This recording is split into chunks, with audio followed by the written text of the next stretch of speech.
Welcome to the Hollywood Outsider, an award-winning weekly entertainment podcast focusing on film and television. These are the only awards that really matter. The 2023 Ho Awards. Let's kick off the show. My name is Aaron Peterson. Joining me today are my fellow hoes, Amanda Sink. Hello, hello. Troy Heinrichs. I'm John 2.0. Yeah. We should start putting Troy first since he's here more frequently than Amanda. And I feel like he's the most reliable aside from in Aaron. terms of like episodes recorded, I feel like he's ahead of you now. Reliable, yes. Intelligent, no. But reviews written. I fell off the bandwagon this year. I'm sorry. Yeah. Amanda did too. Don't let her fool you. I still did a decent chunk for South by Southwest. Uh-huh. Yeah. This is how South by Southwest went, Troy. Amanda, did you get that done? Amanda, did you get that done? Amanda, did you get that done? We really got to get that out. Did you get that done? Basically like that. She wrote for a week, and that was about it. Mm-hmm. Pretty much. But I still got a lot done. John Davenport won't be here because he didn't watch anything last year except How I Met Your Mother, so he's going to try and do better this year. But so also he's moving. He's in the process of moving, so he's getting set up, so he won't be here this week. But if you haven't listened to our whole awards before, we do ours a bit different. We don't do male or female like many other award shows, just actor. We've done that since, I think, the get-go. If you want to follow along, the categories are in the show notes or the website post, so just bring that up and let us know what your picks are on social media, @BuyPopcorn on Twitter, and The Hollywood Outsider. We have a Facebook group, a private group. You have to look for it, as well as a Facebook page. Let us know. Each of us three will award our winners in each category, and at the end, we combine everything with listener picks from our Facebook group that we polled to determine what was the Ho TV series and movie of 2022. I'm so excited. I'm so excited, too. I want to know. Only because there's so many TV shows that I've totally forgot that I watched. So I was making a list. I was like, oh, shit, that's not on there? Did you check it twice? It's too late for Santa jokes, Amanda. No, it's never too late for Santa jokes. It's too late. Technically, we're still in the 12 days of Christmas by rule up until January 6th. Troy was asking me before we started. He's like, I don't think I watched enough TV and movies. And I'm like, trust me, you have. It's all starting. There's so much content now. Do you guys find that you're doing this where it just starts blending together? I can't remember names anymore. 100%. Yeah, I'm like, was that a TV or a movie? That's really where I'm at now because they're about the same length, between the 6-episode, 30 minutes an episode Obi-Wan Kenobi clocking in at less time than Babylon. I just make the common assumption that it's all TV because TV scripts are much more frequent than movies these days. Even stuff that should be a movie and should be wrapped up a little bit succinct, the opposite of who I am as a person. Mm-hmm. It doesn't happen either in Hollywood, so everything's a TV show. Feels like it. And occasionally they make a 3-hour opus called Babylon that just it babbles on and on and on and on. Oh my God, why so long? I haven't heard that joke 100 times. I've got a bunch of Babylon jokes. You ready? Here they come. Bam! Rapid fire. All right, out of the awards. So we're going to start before we get into TV and movie. We break them into separate sections, but we're going to start with a couple more broad awards. What was your best TV or movie watching experience of 2022? That means whatever you want it to mean. What you went to a theater and it's the experience of seeing whatever you saw with the crowd you saw it with. Sitting at home watching whatever it was with the people whatever that experience was. What was your personal best experience watching entertainment last year? So my pick for this year is going to be a little selfish. I usually pick an experience that I had with like a group of people or, something like that. This year was a bit different for me, especially because I traveled so much and moved across the country twice. So I didn't really get those opportunities. So the pick that I have is Doctor Strange and the Multiverse of Madness, because as someone who's such a really big fan of Scarlet Witch, just a really big fan of hers, I could not have anticipated how fun and exciting and exhilarating her character would be in that movie. And I was so pumped after watching the show WandaVision to see her get some of this, I guess, light that she hadn't been presented before. So that was definitely that. The light with which she used to see all the people she was murdering? Yeah, that light. Yeah. The light that killed lots of people. Gotcha. Let's see. I have one for each, actually. Just because I didn't know if Amanda was going to be here, so I had to make sure I covered off for, the... Bazinga. Okay, the first one I had was for the movies, which was Everything Everywhere All at Once.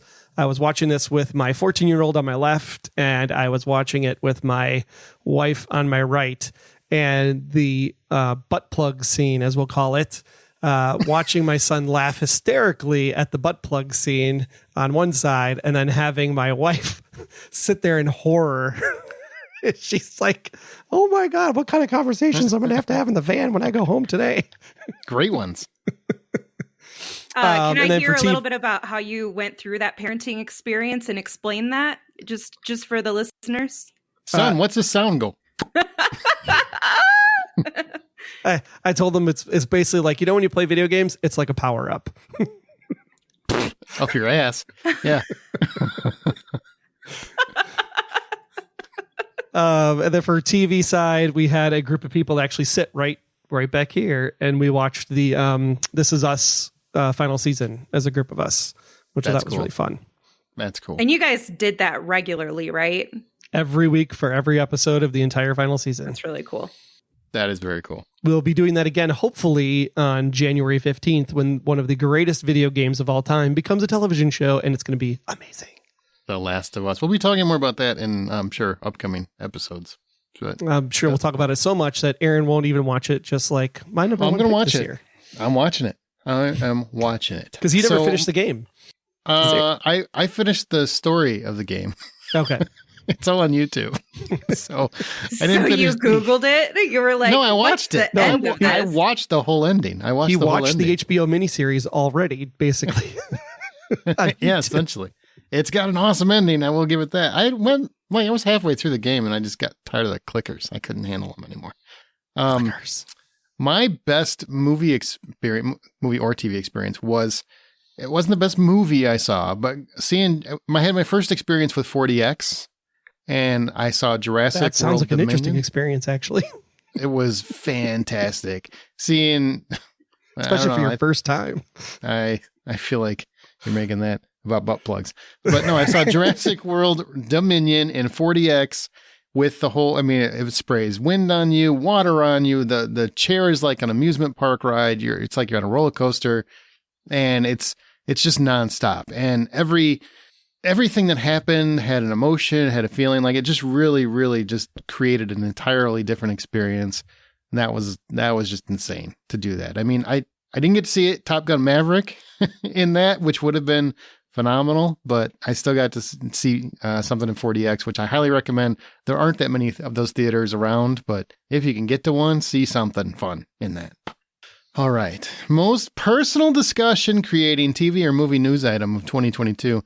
Meaning you probably talked about this news story more than any other, or that it hit you particularly hard. And I don't mean, just in the podcast. I mean you in general. Troy. For me, I think this one's pretty straightforward, right? This was the continuation of the destruction of everything at HBO Max by WMD. I mean WBD. This is mine too. So yeah, I'm on board with you. Why did that one impact you so much though? Just because I'm still bothered by the Westworld decision. It's like, it's already on the service. It's already done. Why would you remove it? I mean, I know you're going to bring it back on your Fast service. And for those that don't know, Fast is the ad-supported version of over-the-top streaming. It's like free access streaming television or something. Streaming television? Okay. Yeah, something like that. It's just leave it on the main service until you're ready to launch your Fast product, and then move it at that point. To remove it completely so nobody can watch it at all, it just seems weird to me.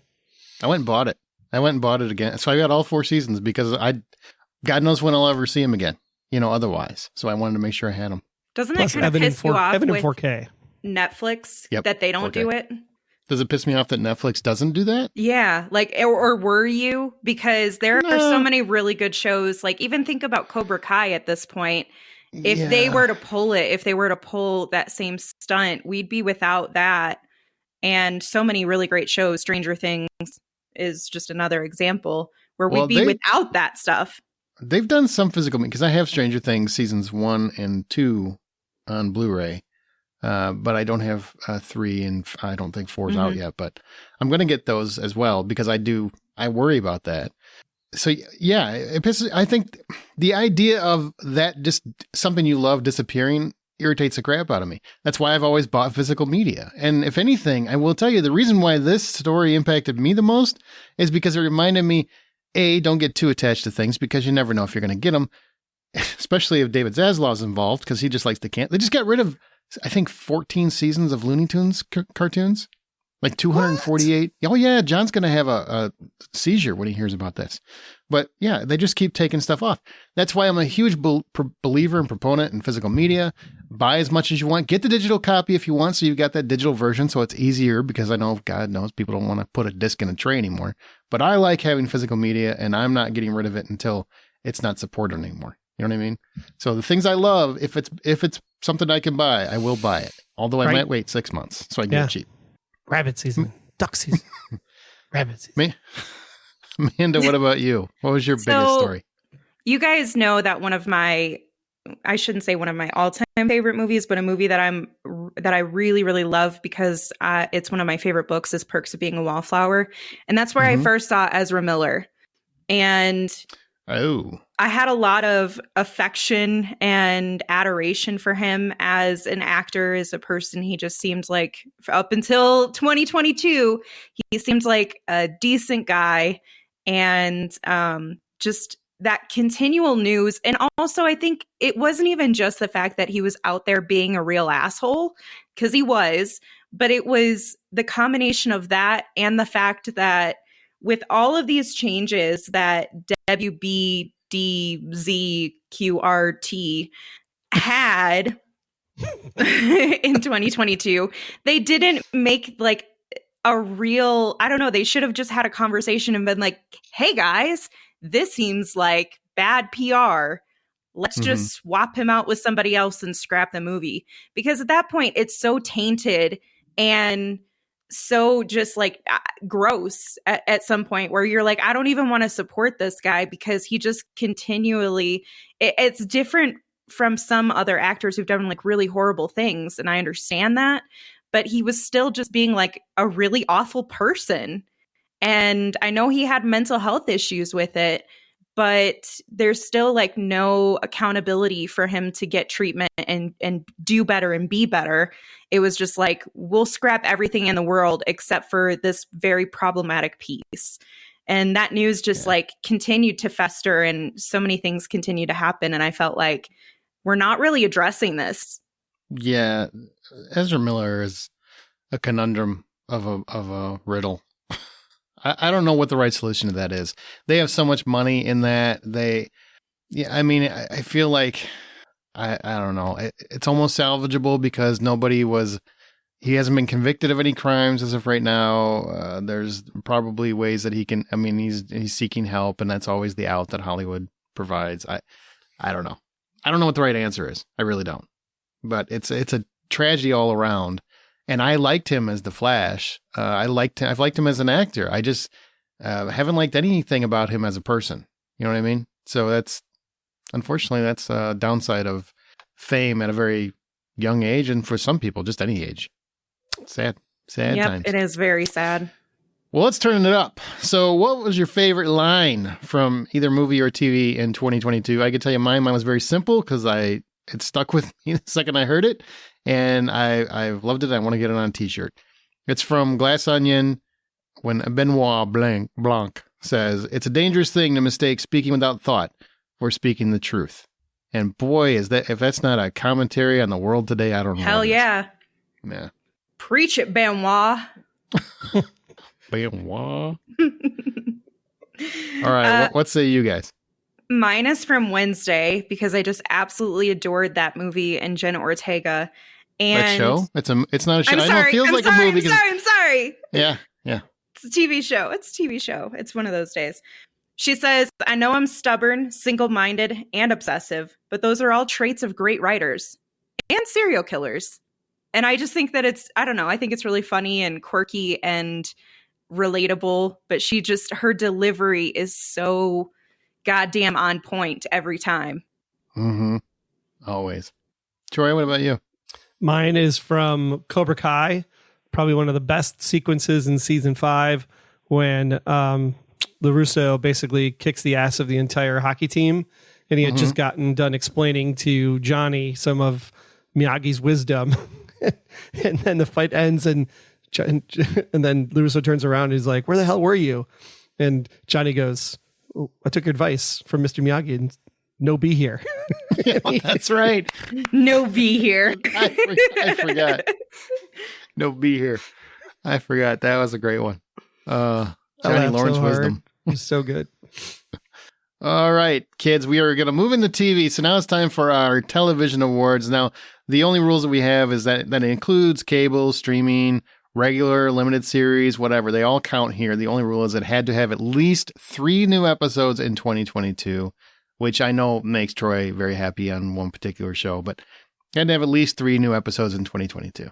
So we're going to start with the best special effects and or stunts for a TV series. We kind of combine them because TV doesn't have as much as movies do usually, but we at least have this award compared to some other organizations. Unlike some other organizations. So what is the best special effects and or stunts for a TV series in 2022, Troy? For me, I chose Stranger Things. I think episode 4 alone was like watching Avatar, The Way of the Water. It was so well done for a television spectacle, just with the pieces falling and floating in the air and running for that hill and going through the portal and everything about the upside down and that experience with Sadie. Just, oh my gosh. So good. My heart. Yeah. The special effects Sadie are phenomenal is the actress, show. not the character. Max is the character. Max is the character. Wow. What an impactful show. And also just fantastic. The effects have gotten better and better with every season. Like really. Oh, for sure. They've created a whole world that I feel is almost believable. Yeah, I was going to say, I feel like, and this is my pick too, is Stranger Things, because I feel like amongst all of the other shows that we saw this year, there were none that transported me into that make-believe world so much as Stranger Things did. It felt so like palatable and just like legitimate and real in so many ways, despite it being a big like horror fantasy concept. And, you know, it made you wonder like, well, hell, maybe I just need to be in the right time and place and I'll be able to, you know, get into a different world by jumping through the ceiling or through the floor. So I was really impressed with it. I mean, every season has been really great, but they just keep upping the ante every season a little bit more and a little bit more. And I have a lot of respect and I'm very impressed by all of that. So should get best soundtrack for this season too, man. Hell yeah. My God.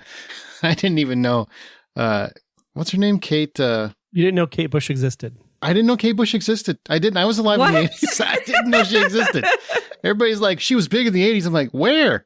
I don't remember that. Was she in Breakfast Club? Yeah. Well, you know, I also, you know, where I grew up was more like rap. So what are you going to do? So my pick stems from, you know, you talked about going through a journey, Amanda, and just kind of going to a place you never expected to go. And that's what made me think of the penis shot in The Boys, because I've always wondered, what does a urethra look like from the inside? And by God, they let me have it. I got to take a whole tour of the inside of a penis and then watch it explode. And that is some impressive special effects, because I haven't been more what the hell of anything this year than that opening to The Boys. That's my true statement. I remember sitting up here, right there, actually. And I had a friend over and she's like, you have to watch this first 11 minutes. You have to watch this first 11 minutes.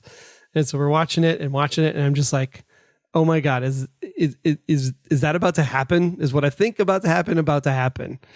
And at first I thought it was going to be... Don't sniffle as you tell this story, because it's going to make me want to sneeze, and I'm afraid. All I was thinking was, he's going to get aroused, and he is going to ejaculate and shoot that guy across the room. Is where I thought it was going to go. And then when what actually happens, it was like, oh my gosh, that's even better.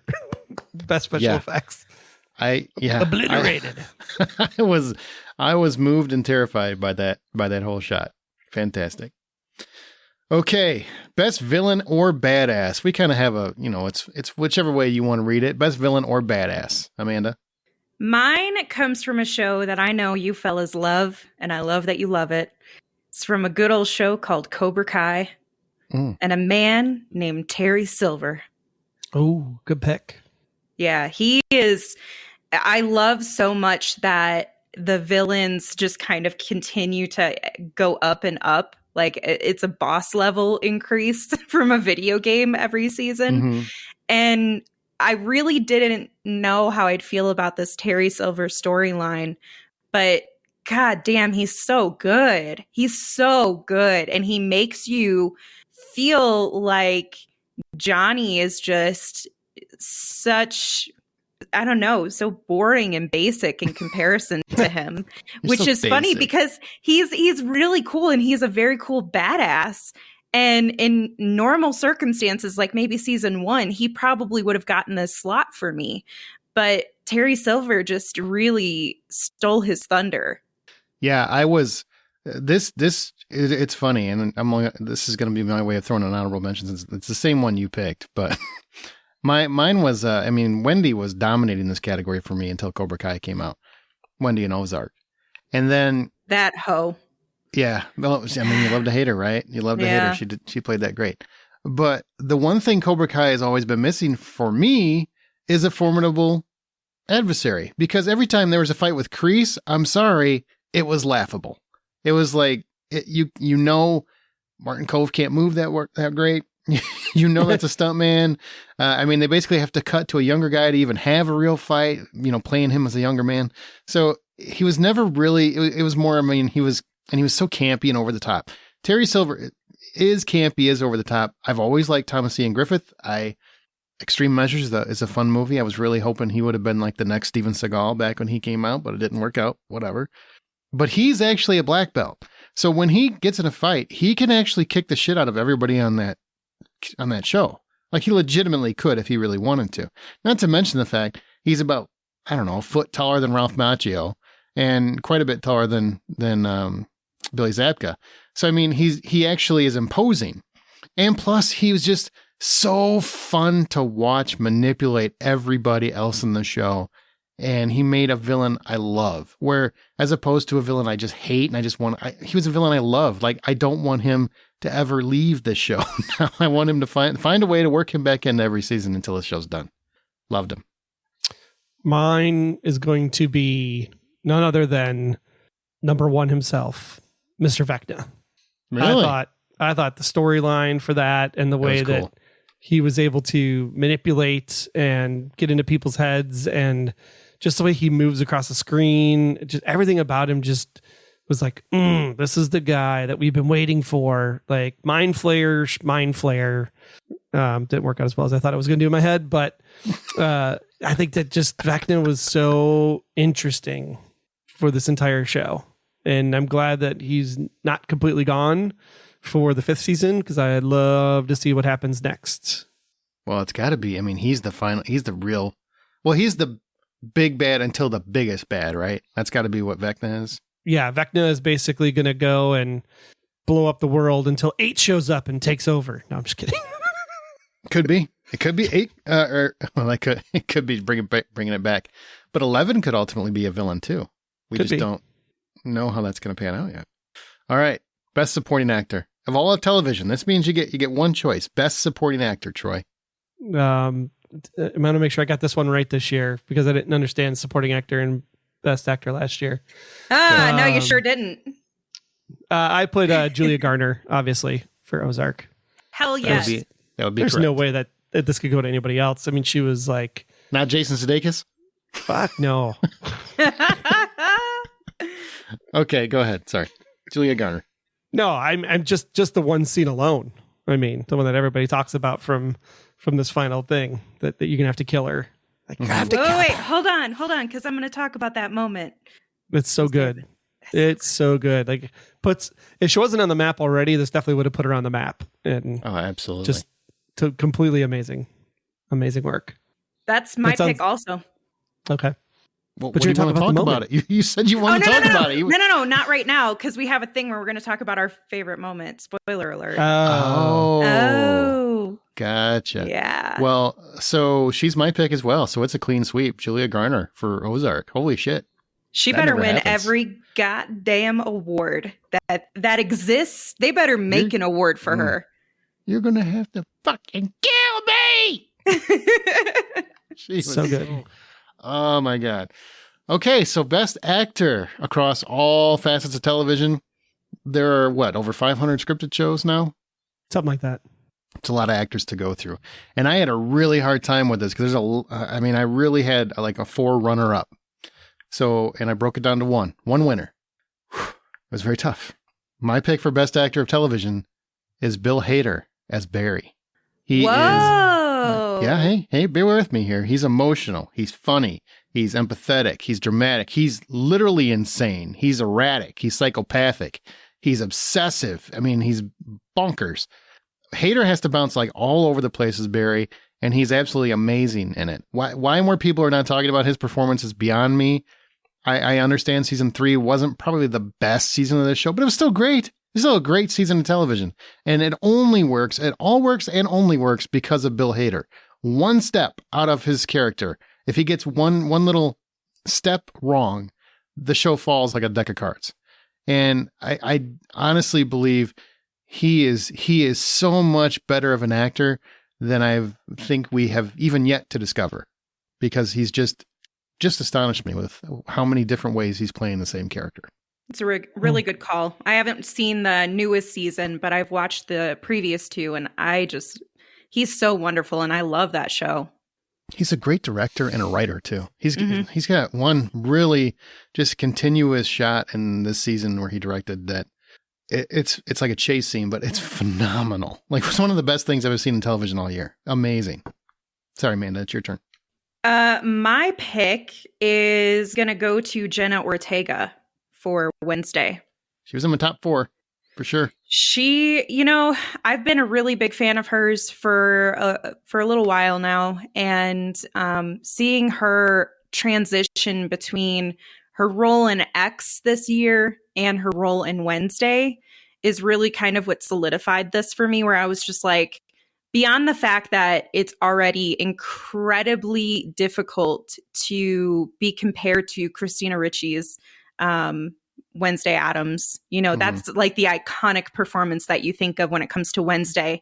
And here this woman is, this young woman coming in, and she literally even steals the show away from Christina when she's on screen. She created this dance, which we all know the dance at this point, right? Now it's an internet sensation. It is. There's Russian ice skaters that have routines based around this, which is phenomenal. That's wild.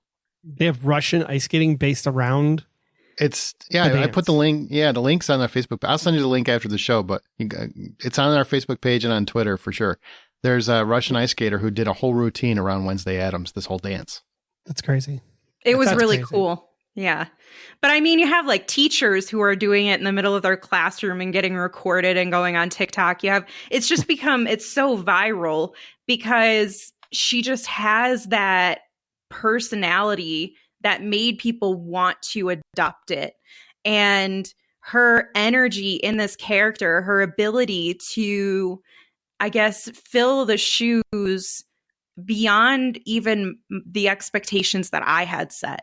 You know what I mean? Like, I really just did not think that anybody could excel so well as being Wednesday Addams. And she is just, when I think of her now, and I realize this is a little soon, but I'm going to say it anyway, when I think of Wednesday Addams now, she's the one who comes to mind for me. Her delivery on everything, her demeanor, her just quick wit, the writing on the show really, I mean, there's a great attribute to that too, but she really made it her own. And she just, oh my God, I couldn't believe it. Good pick. Troy, That's what good. are you going with? She's definitely a powerhouse, but for all the reasons that Jen is great, all the reasons that Bill is great, you bundle all of that up and you put it into one singular episode of television, which is season 2, episode 5, Stand Still Like the Hummingbird from Euphoria and Zendaya. Yes, Nancy Reagan tried so hard in the 80s to say no to drugs. I will tell you that this one episode will make you never use drugs ever in your life again. It was so hard to sit through that episode and know that she's acting the whole time. Like, it's not like she's actually on drugs, but man, the withdrawal, the desperation, the hate, the language, the fighting, the crime, it was exhausting for her, I'm sure, to do the performance. It was exhausting to watch because it was just such a, like, when is it going to end? When is it emotionally going to stop? draining? Like, I couldn't continue the binge. I had to stop and get away for like an entire day. It was just so good. And that whole season, the whole series, she's obviously fantastic. But that one episode, I mean, no offense to Julia, but it's like Julia's was powerful. Like Zendaya was like a whole other, like 10 Julias on top. Like, wow. It's that good, that one episode. It was I haven't a seen it, so I can't fantastic speak to episode. it. So Amanda's backing you up on this. I can't verify. I don't think you could emotionally support what's going on there, Aaron. Nope. That's not your vibe. I've talked about it before, but people that don't know, I grew up with the projects. I grew up very, very poor. A lot of drug addicts around me and surrounding me, and it's just not something I want to go through again. So just a personal thing. But I've heard nothing but fantastic raves about it. So that's awesome. Yeah. Okay. Best specific moment on television. This means a specific moment occurred in a TV show or an event, whichever you want to do. I mean, it can be a slap. It can be whatever you want. It's your best specific moment on TV. Well, I think that was the best specific moment on television, just because it's broadcast around the world, global, everything you can think of, right? I mean, that is like in a category of its own. So we'll just kind of put that up there as like the governor's award or whatever you want to call it. Oh, sure. Yeah. It gets the whole award for best slap. Because, wow, Chris Rock getting hauled up and sucker punched by Will Smith was quite a treat. And got people stopped talking about politics for a while. They were too busy fighting over that. So we're fighting over something different, bringing us together to fight about new things. Yeah, I mean, whoever thought alopecia was going to be the thing that separated red and blue states? I don't even want to laugh at that, but it's kind of funny. All right, so what's your best specific moment on TV? Besides that one, the season finale, the final shot of The Handmaid's Tale, which I know is still kind of fresh. So I don't know if I want to say it out loud. Just say skip ahead a minute. Skip ahead a minute. 5, skip ahead a minute. 4, 3, 2, 1. When June is on the train with the baby, and she makes her way to the back of the train, and she says, "Hey, there's another baby. Do you want to go see who it is?" And it happens to be Serena and her baby. And it was like, oh my God, they're on the same train together. It's like face to face, and it just ends there. And you're like, holy crap. What is the next season going to bring? That was epic. Okay, Amanda, you can come back now. I'm back. I've returned.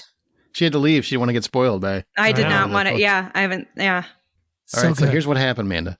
So I will fucking punch you both in the throat. So quick. I have not invested in this depressing TV show to have it ruined by some internet fools. All right. My best specific moment on television is Max running up that hill to escape Vecna. I was moved. It really hit me in every possible emotion. I'm a real advocate for mental health, and this season in particular, and especially Max's situation, really revolved around her guilt over her brother's death and her not feeling like she fit in, and kind of wanting to escape that world, or she thought she did. And then learning that she does want to fight for her life. She does want to survive, and she does all of that in that scene. And not only that, but intercut with her friends just desperately trying to save her because they all love her and they know she means something, and she doesn't realize how much she means to them, and they're fighting to save her. And I mean, it's a phenomenal. So it gets me teary eyed just thinking about it. Like I've rewatched it I don't know how many times, and it never ever fails to make me well up when I watch that scene. Especially like, oh my God, when they're all hugging her and she finally gets out and they fade to black when she's just like, oh, it's so moving. And you got up and went downstairs and went to go get a tissue, and you're like, you're running up that hill. And then that song played Sticks over her and over forever. all summer. I'm hearing it left and right. I'm playing it left and right. And I'm like, wow, this Kate Bush is pretty good. I should probably check out who this lady is. Oh, poor Kate. And you're all welcome now because you're all going to be singing it because I said, you're running up that hill. Exactly. I got to go listen to it after it's over. Amanda, best specific moment. Yeah, my pick I kind of alluded to already, but it comes from Ozark, and it is from episode 7, where Julia Garner she runs into the house where Jason Bateman and his family are, and she had just found out, spoiler alert, that this whole episode is actually matter of fact, but she finds out that Wyatt has been murdered, and she wants to know who did it. And so she runs in there, literally guns blazing, and she's like, you're gonna fucking tell me who did this, blah, blah, blah. She starts going off on him, and she finally gets the answer she's looking for. And they're all trying to stop her because they know that this could be very bad for her and could actually get her hurt. And so they're really just protective of her. But and themselves too. And themselves. Too. More than anything themselves. But I think on a deeper level, I think aside from Wendy, everyone cares about her. And oh, absolutely. I think her. Marty would have done anything to save her. He tried to do everything he could to save her. And when she looks at him and she says, if you want to stop me, you're going to have to fucking kill me. And she just, I mean, like the anger on her face and in her body, and like the reaction I had to her screaming, and just how, like, in some level, you're kind of rooting with her. Like, go get him, girl. Do it. Get him back. Get that revenge. And at the same time, you're also like, oh shit, I know what this could mean for her. And she knows what it means, but she doesn't care. But it was just so powerful to see her, I guess, just be ruthless. And jeez, I'm ashamed at how long that took me to get. I was thinking the same thing. I was like, why did she laugh? Oh. But yeah, it was incredible, an incredible performance from her. You should be ashamed of that joke. I'm proud of it, but equally proud. Yeah. All right. Next up is our Coherence Award, which has been renamed. What this is it was an award that's basically your personal pick for a little scene or discussed TV series and movie. We have one in movies as well. That just completely won you over, and you hope more people will find it in the new year. And the reason we've renamed it is because the reason we had it named Coherence is because our former host, Justin Macumber, found this little film called Coherence and kind of exposed it to our audience at the time, as well as the director. He got an interview with the director, and it just really kind of helped that little film explode a little bit. And so we've renamed this award the Justin Macumber Award in his honor. Felt it was time to actually give him just a proper title and a proper award. So the Justin Macumber Award. Amanda, what is your TV version of this award? My TV pick for the Justin Macumber Award is The Legend of Vox Machina. It is the animated show that comes from the Critical Role group, who has had really successful D&D campaigns. And it's just, on one level, it's just really cool to see a group of people a group of friends in more particular, who come together, who have just been trying to have fun together, and then get to see a TV show made based on their own interactions and commentary in a D&D game. It's just really cool. But beyond that, it worked so well. It was so fun, and it didn't feel like a TV show that was just meant for people who had watched their live Critical Role game.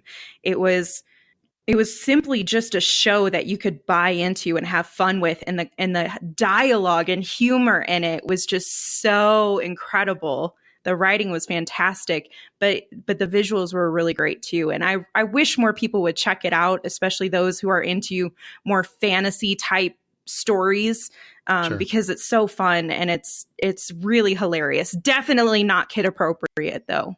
Not kid appropriate. It depends on your kid, right? I'm pretty sure this is no child. Not even one of yours, Aaron. All right. But you said it was a cartoon. Oh yeah, it's animated, all right. Kids? Yeah, cartoons are for kids. Not when they got dicks swinging around. Oh, I would let my kids watch The Boys. All right, so my pick for the Justin Macumber Award is Shining Girls. This is Elizabeth Moss and her other show. It's on Apple TV Plus. It's a limited series, but she's a survivor of a sadistic serial killer. And when a journalist begins linking the victims, she kind of joins the hunt because she's trying to reclaim everything she lost of herself along the way. Because of that attack, she has become terrified. She is losing her place in life. She doesn't know what is going on. She is constantly terrified. And it may seem pretty cut and dry, but it's not. Because you know what else this show has, aside from a very chilling performance from Jamie Bell? It's science fiction. I do not understand how Troy Heinrichs has not watched the show yet, because it has an actress he loves, and I'm telling you, you would frickin' love this concept once you saw it. There might be some time travel involved. I don't know, but it's wild. It's a wild series. You have to truly pay attention because there are really fine details that get tweaked as the show goes that kind of starts to explain, oh, this is a different kind of show than I thought it was. And it's just outside my top 10 of the year, but it is a wonderful show. I'm going to use Shining Aaron's Girls. explanation. I have not seen it yet because there's too much new stuff coming out and it's already in the past. So can't watch it. You would like it. It's got, it's No, it's Elizabeth Moss. it's on the growing list of stuff. I just have not had time. I'm telling you. But there is a show you will have to watch. That's Justified, just so you know. So the whole first season. Yes. The whole first season. We'll talk more about that when we get past all of the other TV stuff. But what's your winner of the Justin Macumber Award? Well, this is one that's even probably cooler than Shining Girls because it's on a service that nobody would ever find. Therefore, it really fits the coherence like mantra. But it was on Epix, EPIX. You can get a free trial for 7 days through your Amazon Prime subscription. Highly recommend doing it and binging the crap out of this show. It's called From, F-R-O-M. And From is about a bunch of people who drive down a road to get away from whatever they're trying to get away from, vacation or work or damaged life, what have you. And they run into a tree in the road. And so they have to turn around. But when they turn around, they find a town. And every time they come to the town, they try to leave the town and they come back around again and come around again and around again. And they can never leave the town. And they're stuck there forever. Except that at night, there are some scary shit that happens. So you have to be inside your house before night falls. So new people that show up at the townspeople are trying to explain to them why they need to get the F inside the house. And they're like, we just want to get the F out of the town. And so then people like try to leave the town at night and then the things go bump and ugly. And it's just really, really fascinating because as the story grows and more people show up at the town, the more the mystery develops. And yes, I would say that it has those certain vibes of other J.J. Abrams mystery box properties. It does sound very cool. Like, it really does. So I do want to check that out. It's just hard to get, and I don't like to do trials because I usually forget to unsubscribe, and then I'm paying $150 before I finally get around to doing it. This one was really good. Season 2 has been confirmed, so it's not like it's a one and done. Because the end of the season, you're just like, how are they going to get out of this one? Those Duke boys. How them Duke boys going to get out of this? Well, we're going to stay with you, Troy, and move into most disappointing TV series. Now, this can be whatever your reasons are. What is your most disappointing TV series? Anything made by Marvel. Just whatever came out this. I don't even remember what came out this year. Dang, savage. But it was just to that point of like, there's just Attaboy. too much of it that I just did not care. Tatiana Maslany, my favorite actress behind Jodie Comer. But like just loved Orphan Black. I would watch anything Tatiana's in. I gave She-Hulk one episode. I never went back to it because I'm just so marveled out at this point. It's just not, it doesn't grab me anymore as like, ooh, I got to watch it. Like WandaVision, I was all in. Like WandaVision was so good. And then after that, I didn't watch a single Marvel property since then. I think Hawkeye is the last one I completed fully. Well, I watched Loki. I didn't like Loki though. Unlike a lot of other people. You're but wrong, I'm with you. but that's okay. Well, very much marveled out as well. I think it is a big portion because Moon Knight I loved. I loved Moon Knight. I just thought Oscar Isaac was phenomenal in that. And I didn't even finish that because I just stopped caring about Marvel. I'm like, okay, I get it. But you're doing too much at once. I liked the break. When we had 3 movies a year, I loved that. Because then I could get excited for it. Well, now I have nothing to get excited because there's always something on. And I'm just like, well, it's not special anymore. Now it's NCIS. And the whole phase because of it has been felt disconnected. Mm-hmm. Yeah, I get it. And I do not like the idea of if I don't watch the show, I might miss something in the movie. It still pisses me off, and that hasn't changed. Although I will say She-Hulk does get better. I don't love it like John does, but it does. It is funny. There's a lot of semi-good episodes. The effects, though, that's a problem through the whole series. But it's just disappointing because it's Disney and it shouldn't be that way. I agree. Amanda, most disappointing TV series. So the TV show that I went with for most disappointing was The Girl from Plainville. This is the show that was based on the real life tragedy of a young girl who essentially convinces, encourages, and tries to get this guy to kill himself. And he did. And the story I was really excited for, especially because of the team that was the creative team attached to it. And I thought this would be, could be very fascinating depending on the way that they approach it. But, and we talked earlier this year about some of the problems with it because Aaron saw it too and screened it at South by Southwest. And unfortunately, the perspective that they approached it from came across very much sympathetic towards this individual, this young woman. And I'll be quite honest, it just kind of pissed me off. Suicide and mental health are two things that are very close to, I think, all of us here on the show, and take it very personally. And so to see it represented in such a poor way and to just kind of be mishandled, especially with a real life tragedy, just really bothered me. So it was very disappointing to me. I did try to, I got through the series, but it never rose to the potential it had, because of the angle that they took. Well, it must have been disappointing because I was disappointed that I haven't even heard of it before. You didn't listen to our South by Southwest episode then, Troy. Yeah. Why don't you listen to us? Well, here's the thing. Here's what I'll tell you. Rather than watch that long ass series that wasn't that good, find the documentary. I can't remember the name of it, but it's a documentary based on the same case. That is phenomenal. That documentary is great. I recommend that because that is a case. I mean, this woman was basically tried and convicted of manslaughter, I believe, because I don't know if it's the right answer or not, but she basically took someone who was on the edge of suicide and pushed them toward it.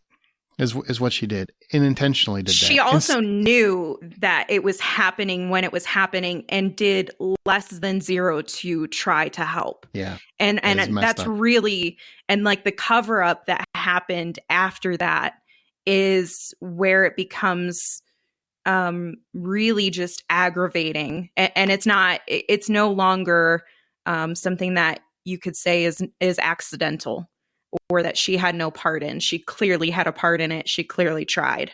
So to your point, Aaron, that documentary is really great. Yeah. It's a case worth checking out because damn, just damn. So my pick for most disappointing TV series, for whatever my reason, and this is because I feel like Troy, he needs a kick in his financial bucket here, and he gets paid every time it's mentioned. So The Blacklist is my most disappointing TV series. You had a clean slate. They basically, whether you liked it or not, they answered the damn questions you wanted answers to. Of course, you don't like it, and that's fine. That's your business. But they answered them. And so they had a clean slate. Could do anything they wanted. They could have nothing but red chasing blacklisters left and right. It could have been the coolest show ever. Honestly, that's what we talked about when we did the Blacklist Exposed, cheap plug, for years, is like, get to a point where you can just go after blacklisters because that's what we liked about it. And your network drama, it's what you should do on network because it's not really a place for serialized storytelling over 22 episodes. And they instead decided to follow a ridiculous conspiracy that made zero sense, bogged down an entire season of television in some of the worst writing I've seen in a long time. I'm sorry, I will never watch a single episode of season 9 again. It was awful, and it didn't need to be. And I'm sure some of you listening, because I know we have fans from Blacklist Exposed that listens to this, and they're going to be like, I hate Aaron. I wish he wouldn't shit on the Blacklist all the time. We'll make a better show then. That's what I'm saying, because season 9 sucked. There you go. That's what I got to say. True statement. And there's tons of potential with the new storyline they have going on. So fingers crossed, but they got to get away from the whole Liz and Red dynamic. That dynamic is done. Let's move forward. Now we have arrived at the top 10. Top 10. Now what we're going to do is we're going to mention our 10. Really just going to elaborate on the top 5 though, because otherwise we'll be here for 6 hours. I mean, you can throw a sentence or two or whatever, but let's just try to keep it so that we get out of here before the end of the year. So Amanda, your top 10 from 10 to 1. What are they?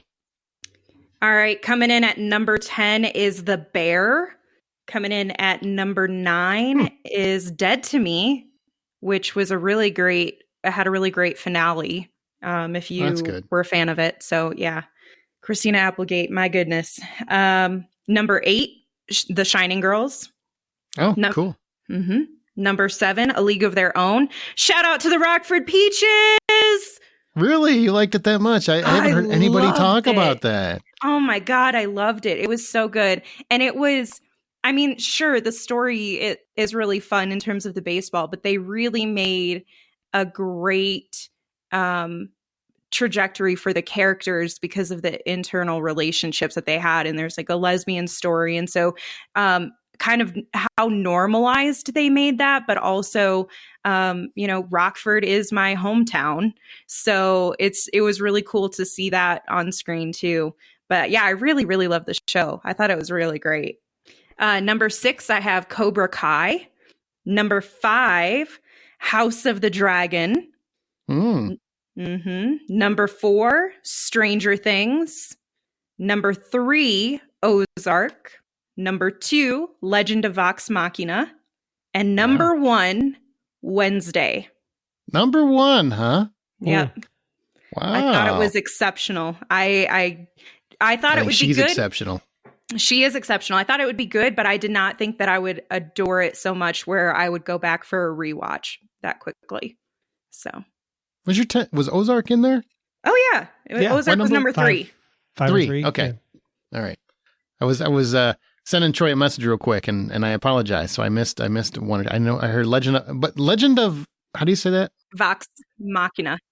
I mean, I know you mentioned that as a definitely go find it, but number 2. I loved it, and full disclosure, based on our list it's not necessarily the top 10 best TV shows of the entire year. List. It's my list. Don't justify yourself. Don't justify it. And I have a lot of love and affection for that group and that story. And it was funny. I really did not expect the humor to be so on point. I mean, to be fair, they're all voice actors. So I expected this to be pretty good because they're voicing their own characters that they played throughout the game. But I mean, when you think about the concept alone behind it, it's just so freaking cool that these creative minds got to put something like that into an animated series format and have another season premiering. So very cool. Any honorable mentions, Amanda, for top 10? We'll allow it. No, I did not do honorable mentions Wow. this year. I was Wow. good. Okay. It's my turn. Anything more you want to say about your top 10? No, I think we kind of covered the shows pretty well. Okay. I will say House of the Dragon, just outside my top 10. Abbott Elementary, I think, is a show people should check out. Guardians of the Galaxy Holiday Special. I didn't know if that's a movie or a show, so I'm just making an honorable mention. I'm just mentioning it. But here's my top 10. Number 10, George Carlin's American Dream. Wonderful documentary on my favorite comic of all time, and also how he became just the most insightful comedian, I think, of his time. And actually of all time. He's still very, very relevant today, and he's been dead for years. And number 9 is 1883. Freaking loved that show.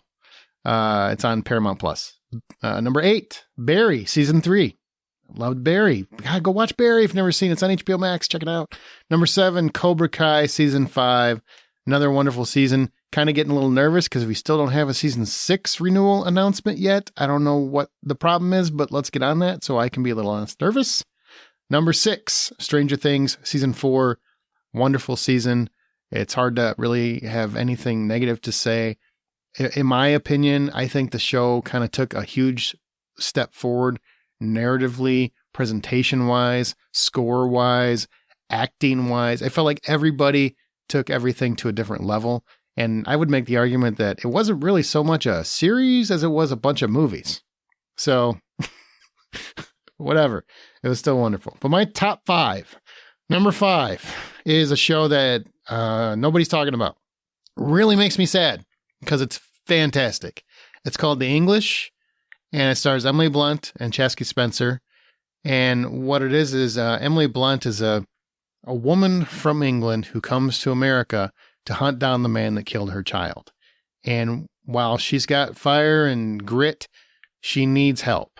So Chasky Spencer is a Pawnee, a Native American, who worked with American soldiers to hunt down other Native Americans. And now he's basically resigned from his post, and he's going to help her find this man who killed her child. And they come to have this relationship that's very complicated. It's a wonderful show. It's on Prime Video.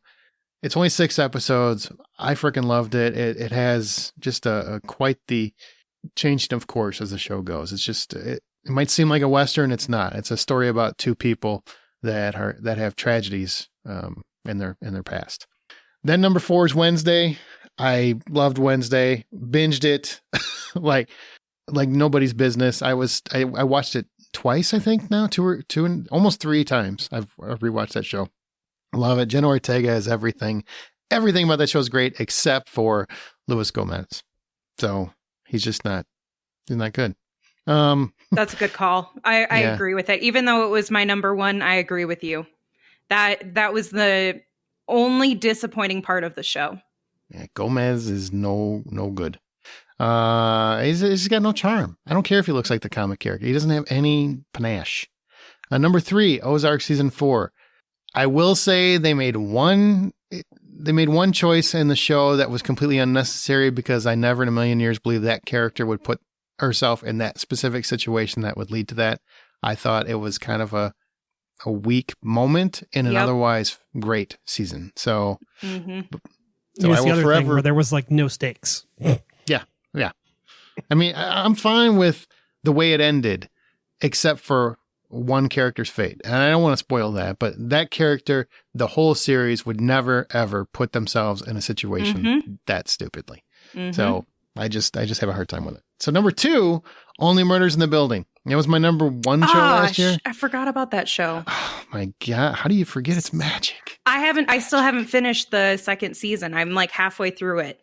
I love it. I have it has created in me a reignited love for Steve Martin and Martin Short, and their antics and their banter is just wonderful. And Selena Gomez, not only just on the show, which I think she's very funny on the show, but it has kind of led me to her as an artist outside of it, and her documentary that she did, which really takes you into her own mental health and what she struggled with. She's a very talented and also seemingly genuine person in a world of narcissistic snobs, so it's, she's kind of magical in her own right. So it's wonderful seeing those 3 together.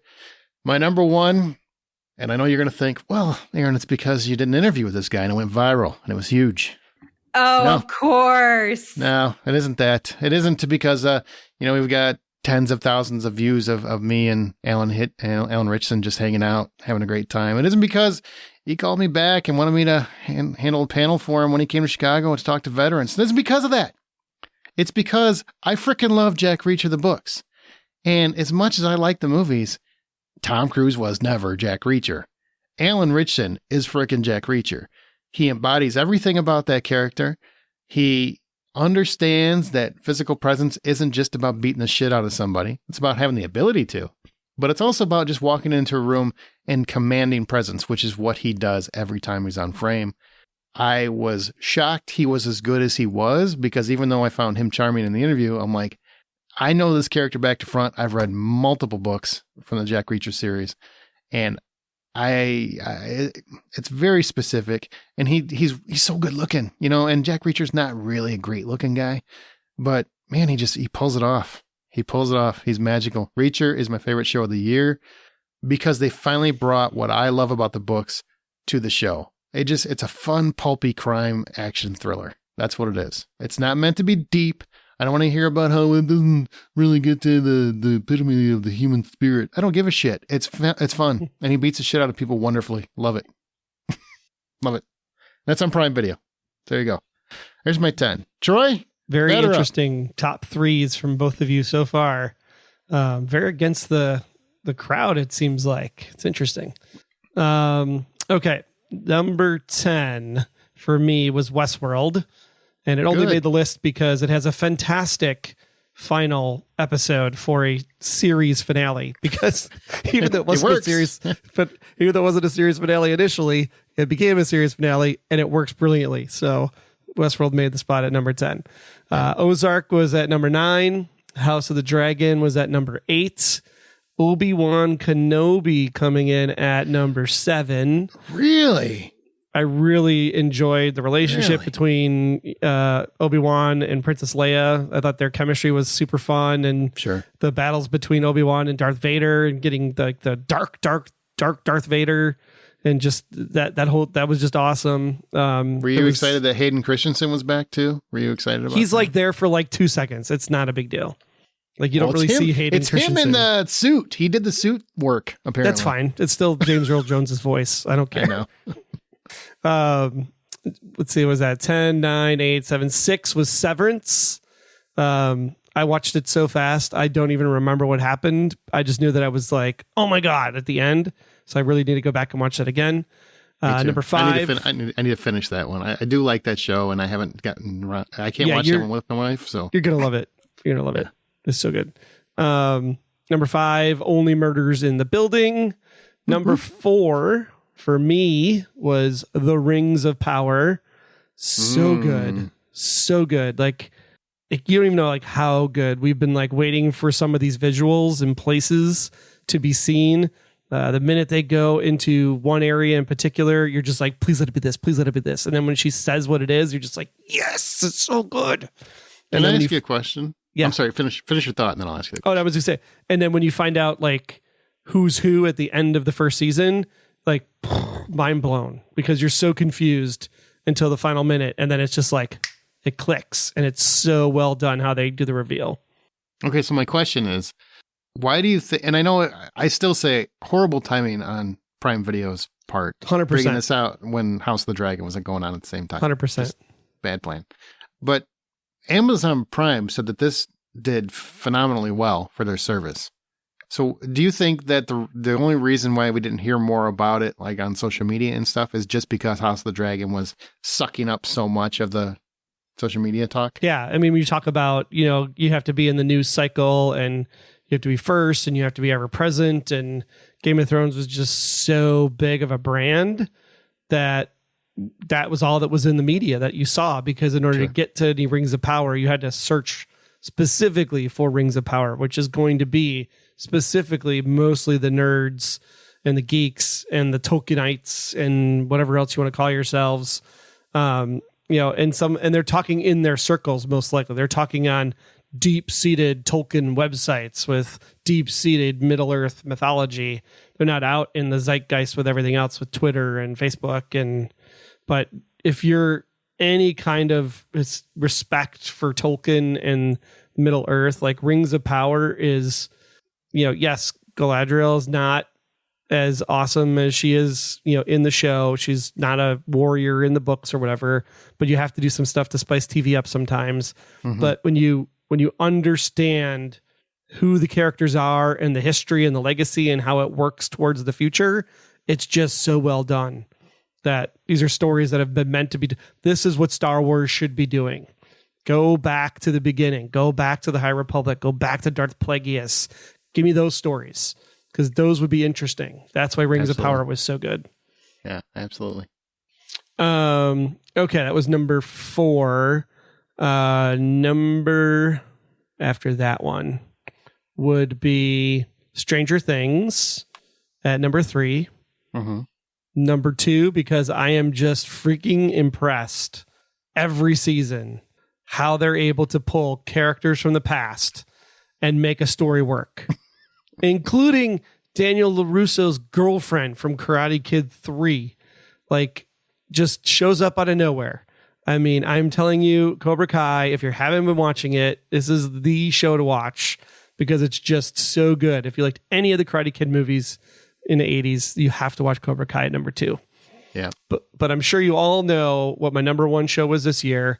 I do not rewatch television series except for Lost. It's the only one I rewatch. I haven't even rewatched Fringe, and I only watch certain episodes of Alias. But to watch a whole series, I watched it 5 times. Holy shit. 3 in one weekend. And that, of course, is Station 11. So good. So good. Check it out.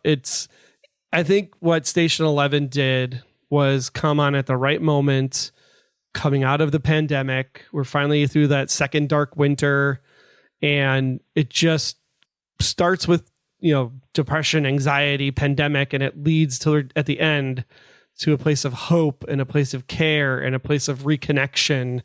And the way that it's done over this 20-year period and round theater and art and not devices and not politics, it just gives us back our storytelling roots as we go through. It's just so well done that it was just the right thing you needed to see at the right time. It's like Ted Lasso was during the pandemic when it first came on. You mean Roy? Roy Lasso, yes. Roy Kento. Roy Kento. Kento. All right, these are great lists, man. We had some great. I hope everybody's seen everything. If you haven't, well, my God, go watch it. We want to mention that our show is independently funded, therefore all the expenses are from our own pockets, and Patreon does help fans support their favorite podcast. Once you sign up, you get immediate access to all bonus content in the respective tier. There's a lot of our Bad Movie Night, which is where we look at a movie that critics or fans didn't necessarily like, but we think is a good movie. And so it's a spin on that. So don't think Bad Movie Night and it's all negative. It's actually the opposite. We're trying to find a positive in something that other people didn't like. And then we also have a bonus episode that's out once a month. So go to patreon.com/The Hollywood Outsider. That's patreon.com/The Hollywood Outsider. And please do support the show. And we're going to start putting our raw, unedited data in the old Patreon. Or we're hoping to. Probably the video data thing. What is this, an Excel spreadsheet? You know what I'm saying. We're going to put up the Access database version of the Ho. We're going to put it up. You can hear all the stuff that I wouldn't want people to hear publicly. So if you want to hear all that, it should be in there. We're hoping we'll start with this episode, but no promises because I can be a dum-dum. All right, now we're going to move into movies.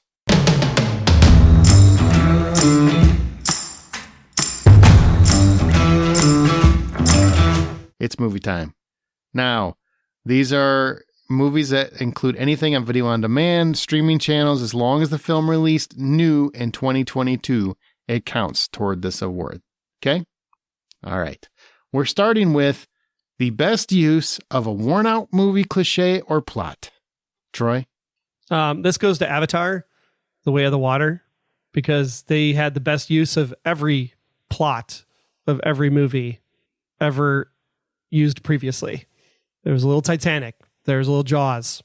There's a little of every single movie you could think of. You could there was a little Empire Strikes Back.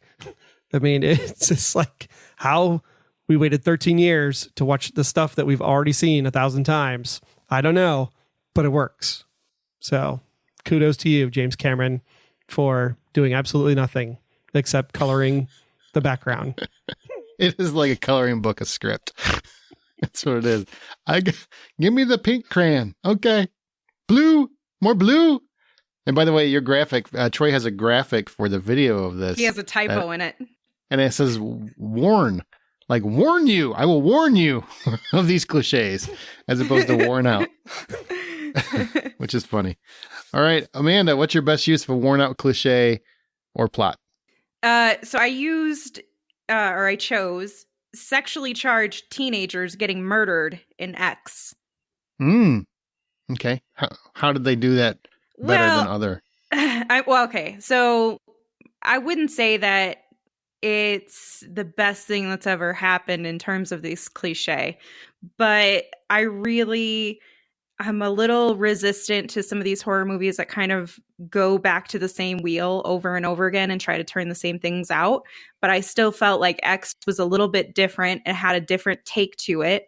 But I loved that 70s horror cliche added in to kind of reinforce the time of when they're making this movie that, hey, if you have sex, you're going to die. Bad things will happen to you if you have sex. And it's a porn that they're trying to make. Literally, yeah. Yeah. A lot of sex happening. Mm-hmm. All right. My pick is The Banshees of Inisherin, which is Colin Farrell and Brendan Gleeson, and Martin McDonagh is the director. They did In Bruges. So the cliche or movie plot that it's kind of revamping, in my opinion, is a play on a bad breakup.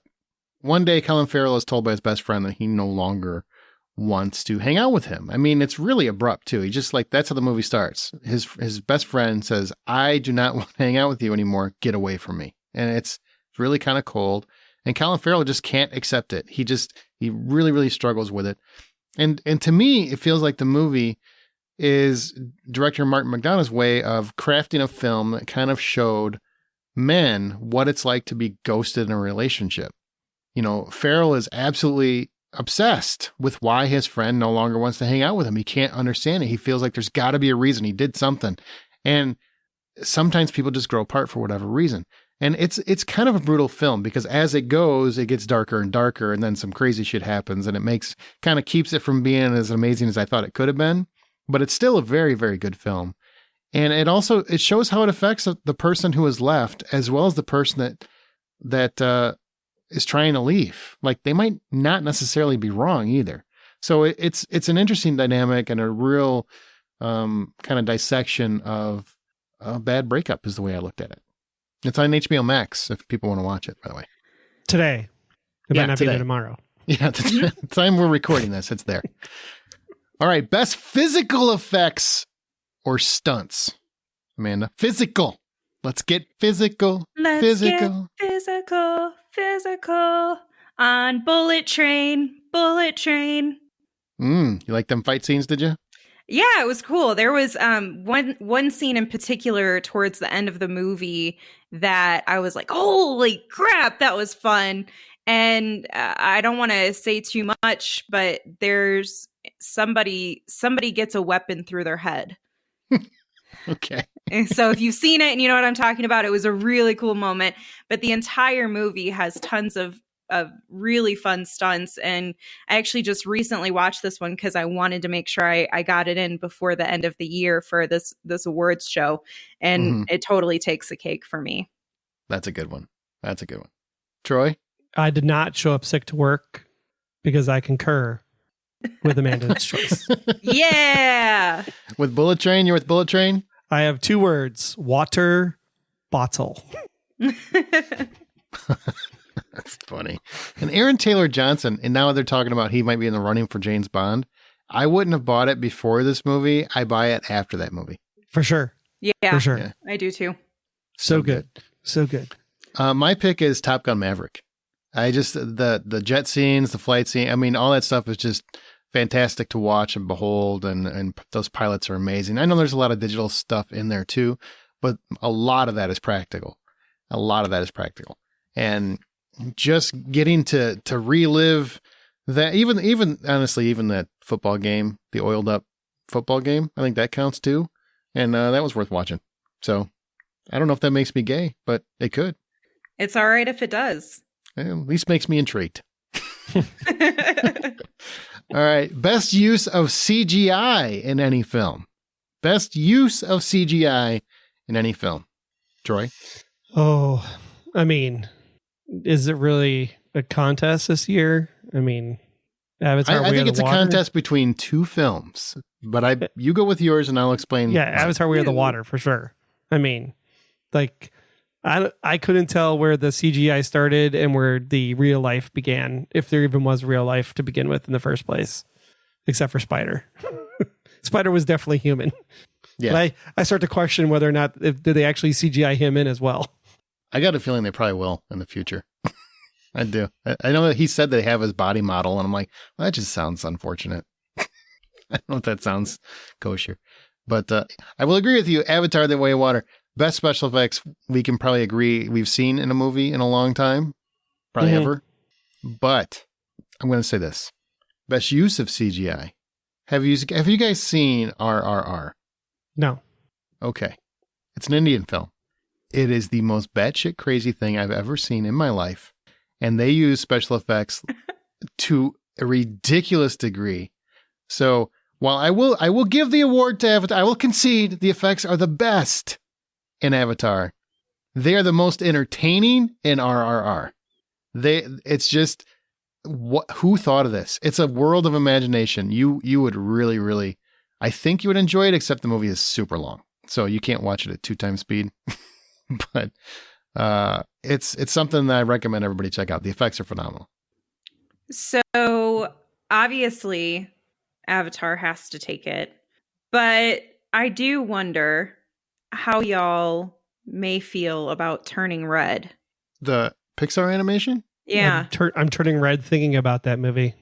I didn't see it. I watched about 25 minutes and turned it off. I've never been so disappointed in Pixar in my life. Oh my God. Are you serious? It was like the animation was good, but it was, and I know what the topic's about. It's not about the topic. The topic is great. I think that the voice acting, ladies' time? Is it about the voice ladies' acting time? and the over the topness of it was just so grating and annoying that you just, the thing with Pixar movies is that Pixar appeals to both kids and adults. And this one was literally a made for TV, straight to home video kid movie. And it was just, bro, absolutely not. Absolutely fight not. for it. Fight, guys, fight. it's so bad. It is so good. It is such a good movie. I was crying. I was crying, Troy. I had little like water droplets coming from my eyeballs. Salt water droplets. It may have been that too, but guys, okay. Well, you know the what? difference here is I'm not liking the movie. I didn't see it. Turning Red should have been the Disney Animation Studios, and Encanto should have been the Pixar. Like they've officially now flipped the script. That's why they brought Bob Iger back, so I can get it right. I know. Amanda, we don't want to crap on your pick, so why is that? Well, Troy already did. It's fine. Troy wants to. I don't want to. It's your pick. I'm crapping on the movie. Your pick. The movie's not good. Well, I think the movie is good. But when I think about the effects, the animation, the way that they made this character, this kid turn into a bear and have all of those personal emotions on this bear's face that I felt like I could resonate so deeply with. Like I was feeling what she was feeling, while I also cognitively recognized that I'm right now at this moment while watching this movie empathizing with a freaking bear.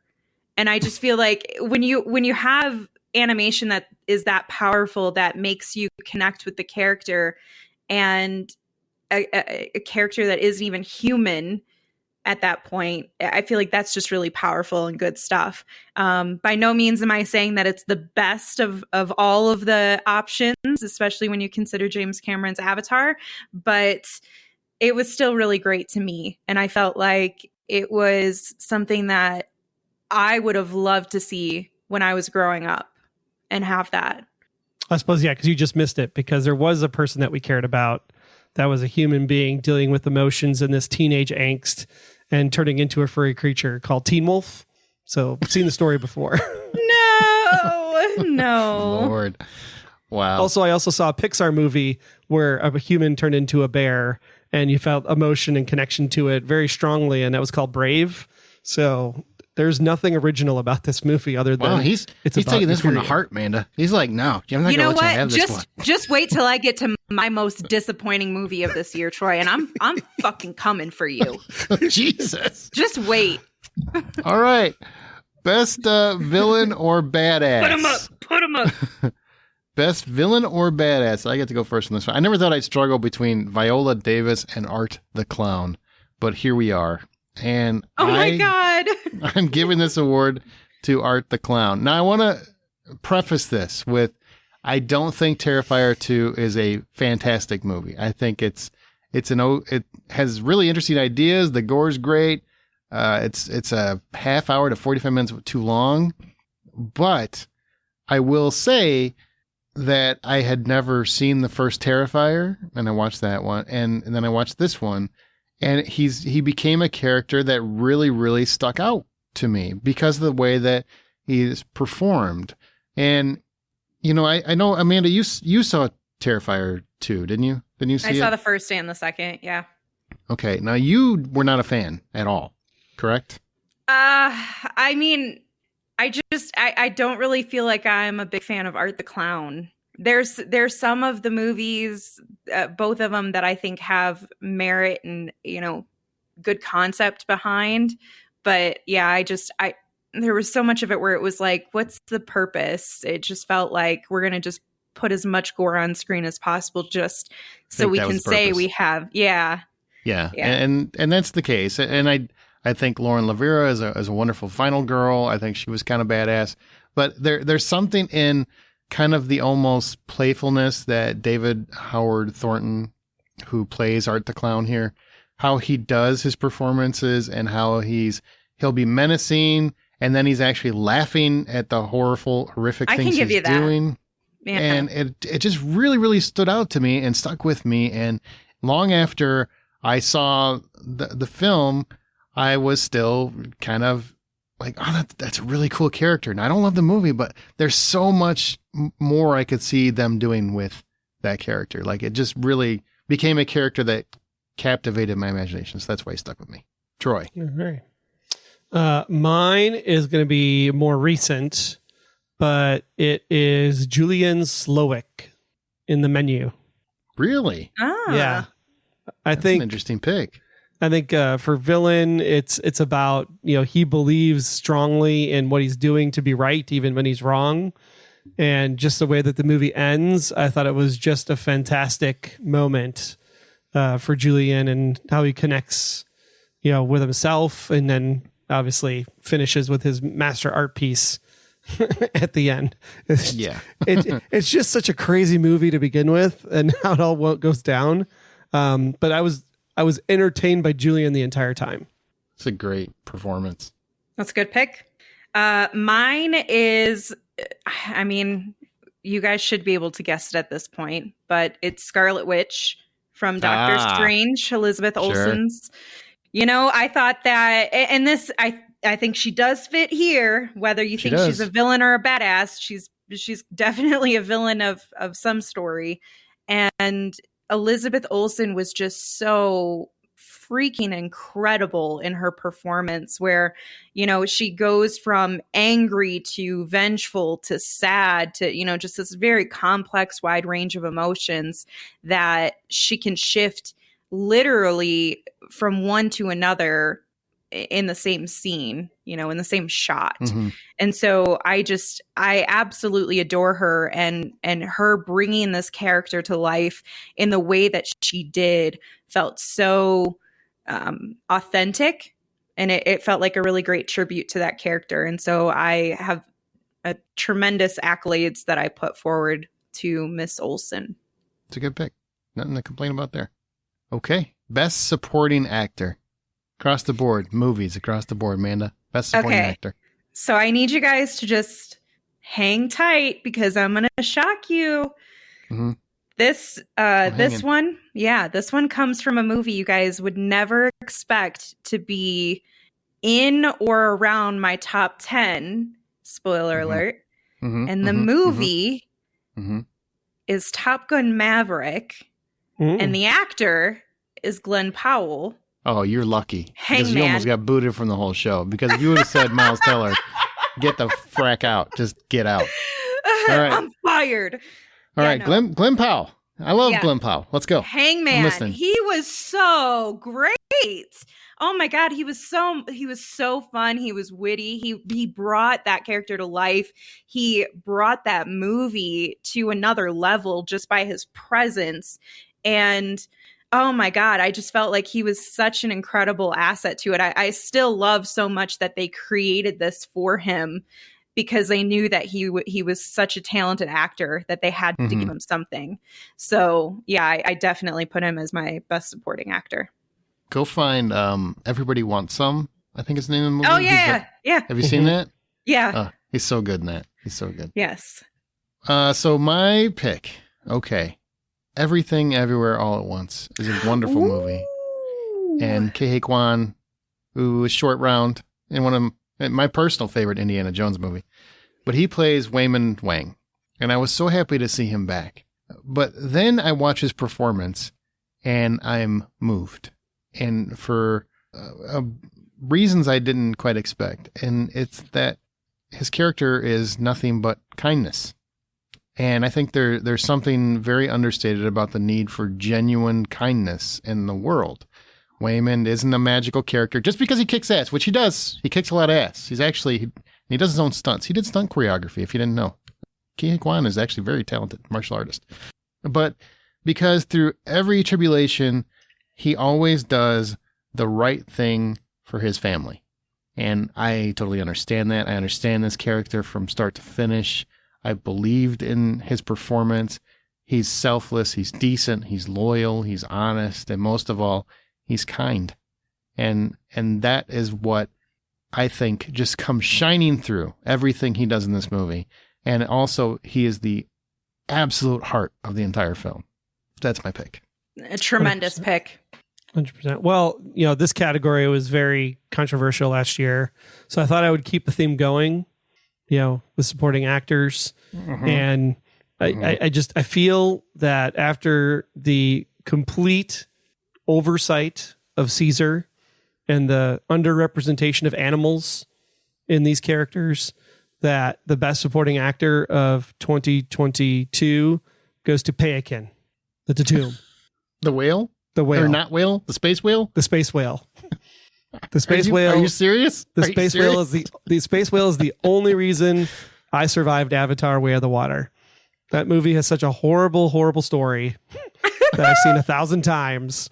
That if it wasn't for the visuals and Payakin the space whale doing his most impressive Empire Strikes Back tow cable impression, like hands down, that's funny. Like that whale is just going to be in your hearts forever. It really is, and he does a badass backflip. So. Badass backflip. Yeah. Badass tail flip. Badass head flip. Badass fin flip. Badass take out choppers. That whale took out a single battalion of sky people. He's so awesome. Pretty cool. Pretty cool whale. It makes Tom Cruise look small.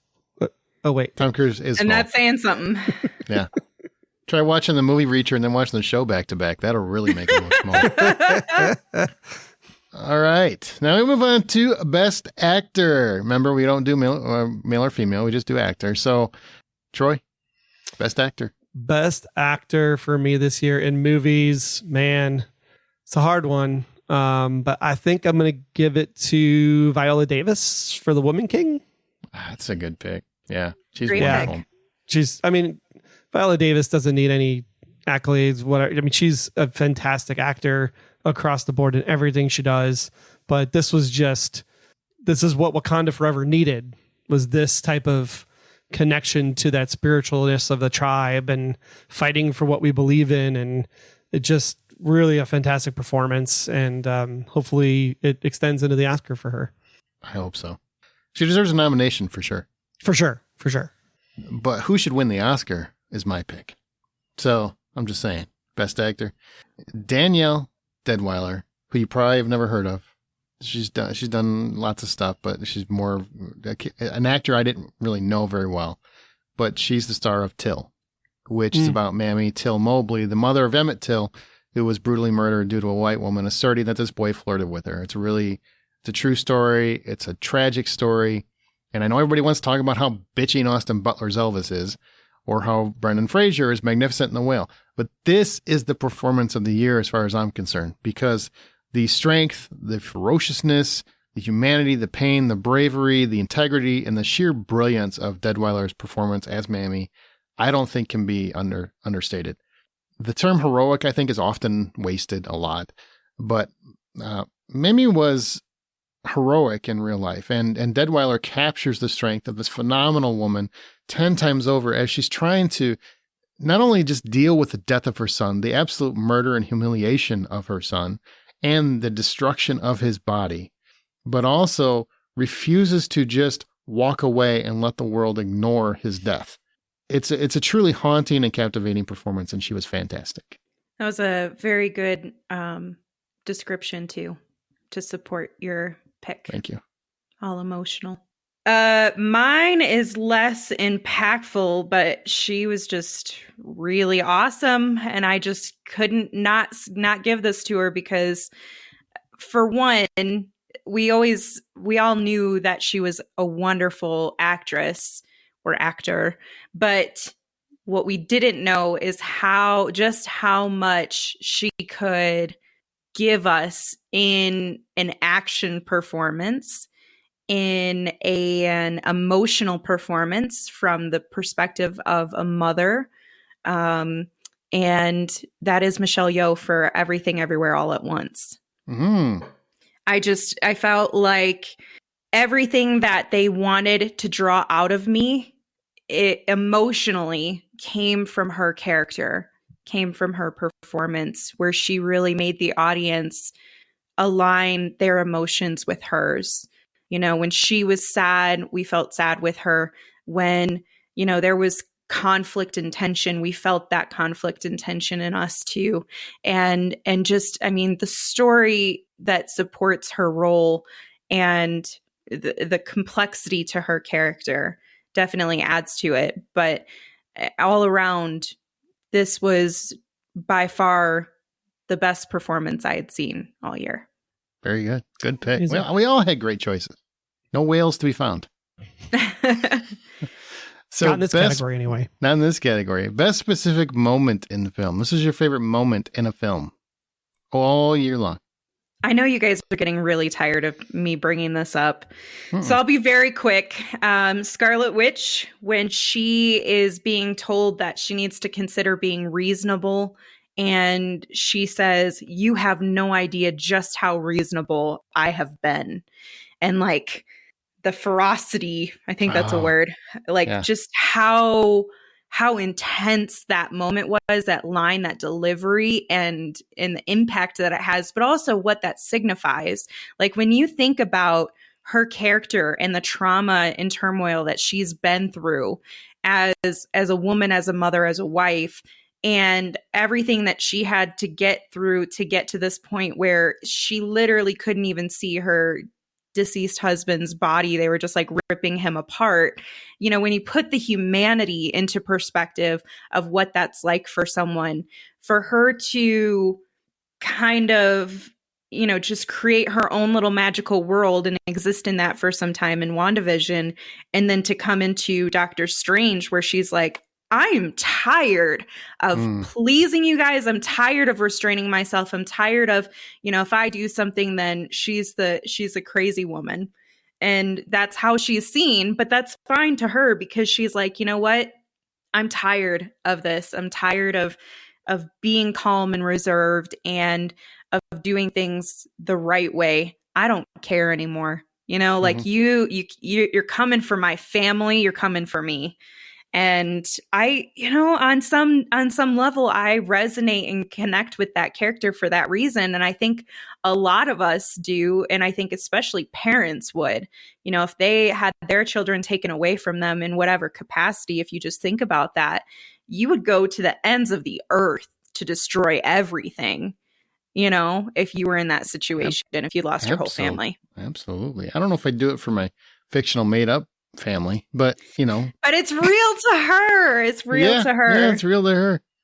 And Although just like if Disney would have been like an R-rated movie house instead of PG-13, she would have been like, if you want to restrain me, you're going to have to fucking kill me. That'd be hilarious if she did use that line. I would pay extra for that version. I would too. Yeah. Troy, what's your best specific moment in film? When we were all sitting in the theater and watching Top Gun and he hits Mach 10 in the edge of space. It's just, man, on a big screen like that, it was just breathtakingly gorgeous. And he just keeps pushing it and pushing it and pushing it. And you're like, man, do not push it any further, but keep pushing it. Because the rumble in the seats as the edge just keeps going higher, hotter and hotter. It was so good. So good. Such a great theatrical experience. I've got a friend at work who said, I was waiting for it to come to TV. I watched it last week and it was really good. I'm like, shut up. Like, I don't even want to hear you watched it on TV. It's not even close to the same. It just isn't. I've rewatched it. It's not the same. Well, it's just like, and he, of course, has to give that argument. Well, I've got a really big TV. I'm like, well, your really big TV, does it make your ass shake? Because my ass shook. Both cheeks. And we can make it shake. He complained about coming to the theater, to that Shake Your Ass theater for that movie. And I'm just like, no, you want to feel the fucking afterburners in your ass. Felt it. Both cheeks. My best specific moment actually is from Doctor Strange, and it's when Wanda is murdering Captain Marvel and Captain Carter and Mr. Fantastic and Black Bolt. Yes. The murder scene. She just killed all of those people in what mouth? And just all of that was just fantastic. And when I say fantastic, I mean for fans, it was fantastic. Yeah. And the simplicity for her to murder all of them. So That's good. what was like, ding, girl. Loved it. Great pick. All right. This is the Justin Macumber Award for movies. Again, this is your personal pick for a little scene or discussed film that just completely won you over and you hope more people find it in the new year. So your pick, Troy. Already been mentioned in the course of recording this episode, but Selena Gomez, My Mind and Me. Oh. If you have not seen this documentary, you have to see this documentary. Mm-hmm. Why did it speak to you so much?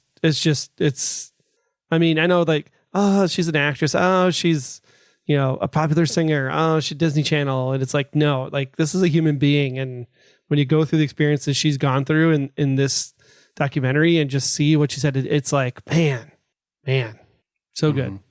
While we're talking about it, and sorry to jump over you, Aaron, but this was also my pick. And so I'll just kind of add my quick additional thoughts.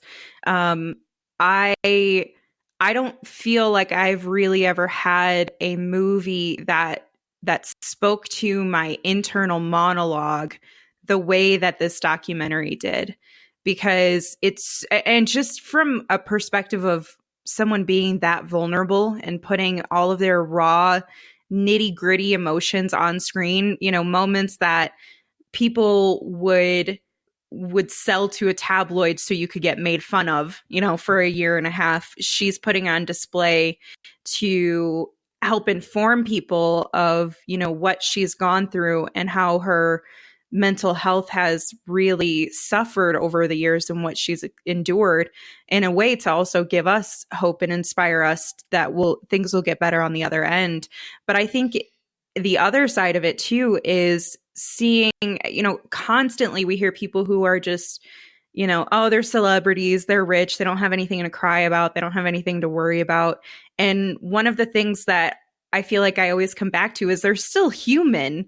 And more than anything, their entire lives are under a microscope. I cannot imagine living where I cannot even exit my house without being bombarded by paparazzi or feeling like every intimate and emotional moment that I have is going to be captured on film and put out as a video or as a photo for everyone to see and for everyone to share their perspectives on it and hate that person.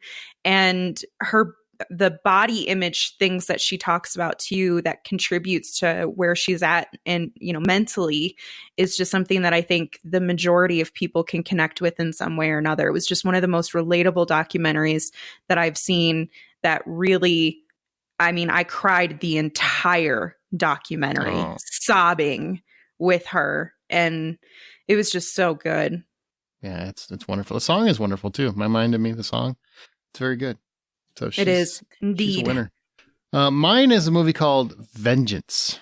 It's about a podcaster, and it stars The Office's BJ Novak as a podcaster who goes to this small Texas town. He just shows up to look into the death of this girl, and it's basically one of those where he's trying to be serial. He's trying to solve this murder, and it's going to hit the big time. It's going to save his career, and blah blah blah blah. Well, the suspects are mostly good people, and it might not even be foul play. So it's one of those, does he want to create drama here? Like, what does he want to do? But there's a lot of playing on cliches, including like, what do you do if you actually cannot find justice? Because maybe there's nothing to have justice for. You don't know. And it's a fun little movie that nobody's really talking about.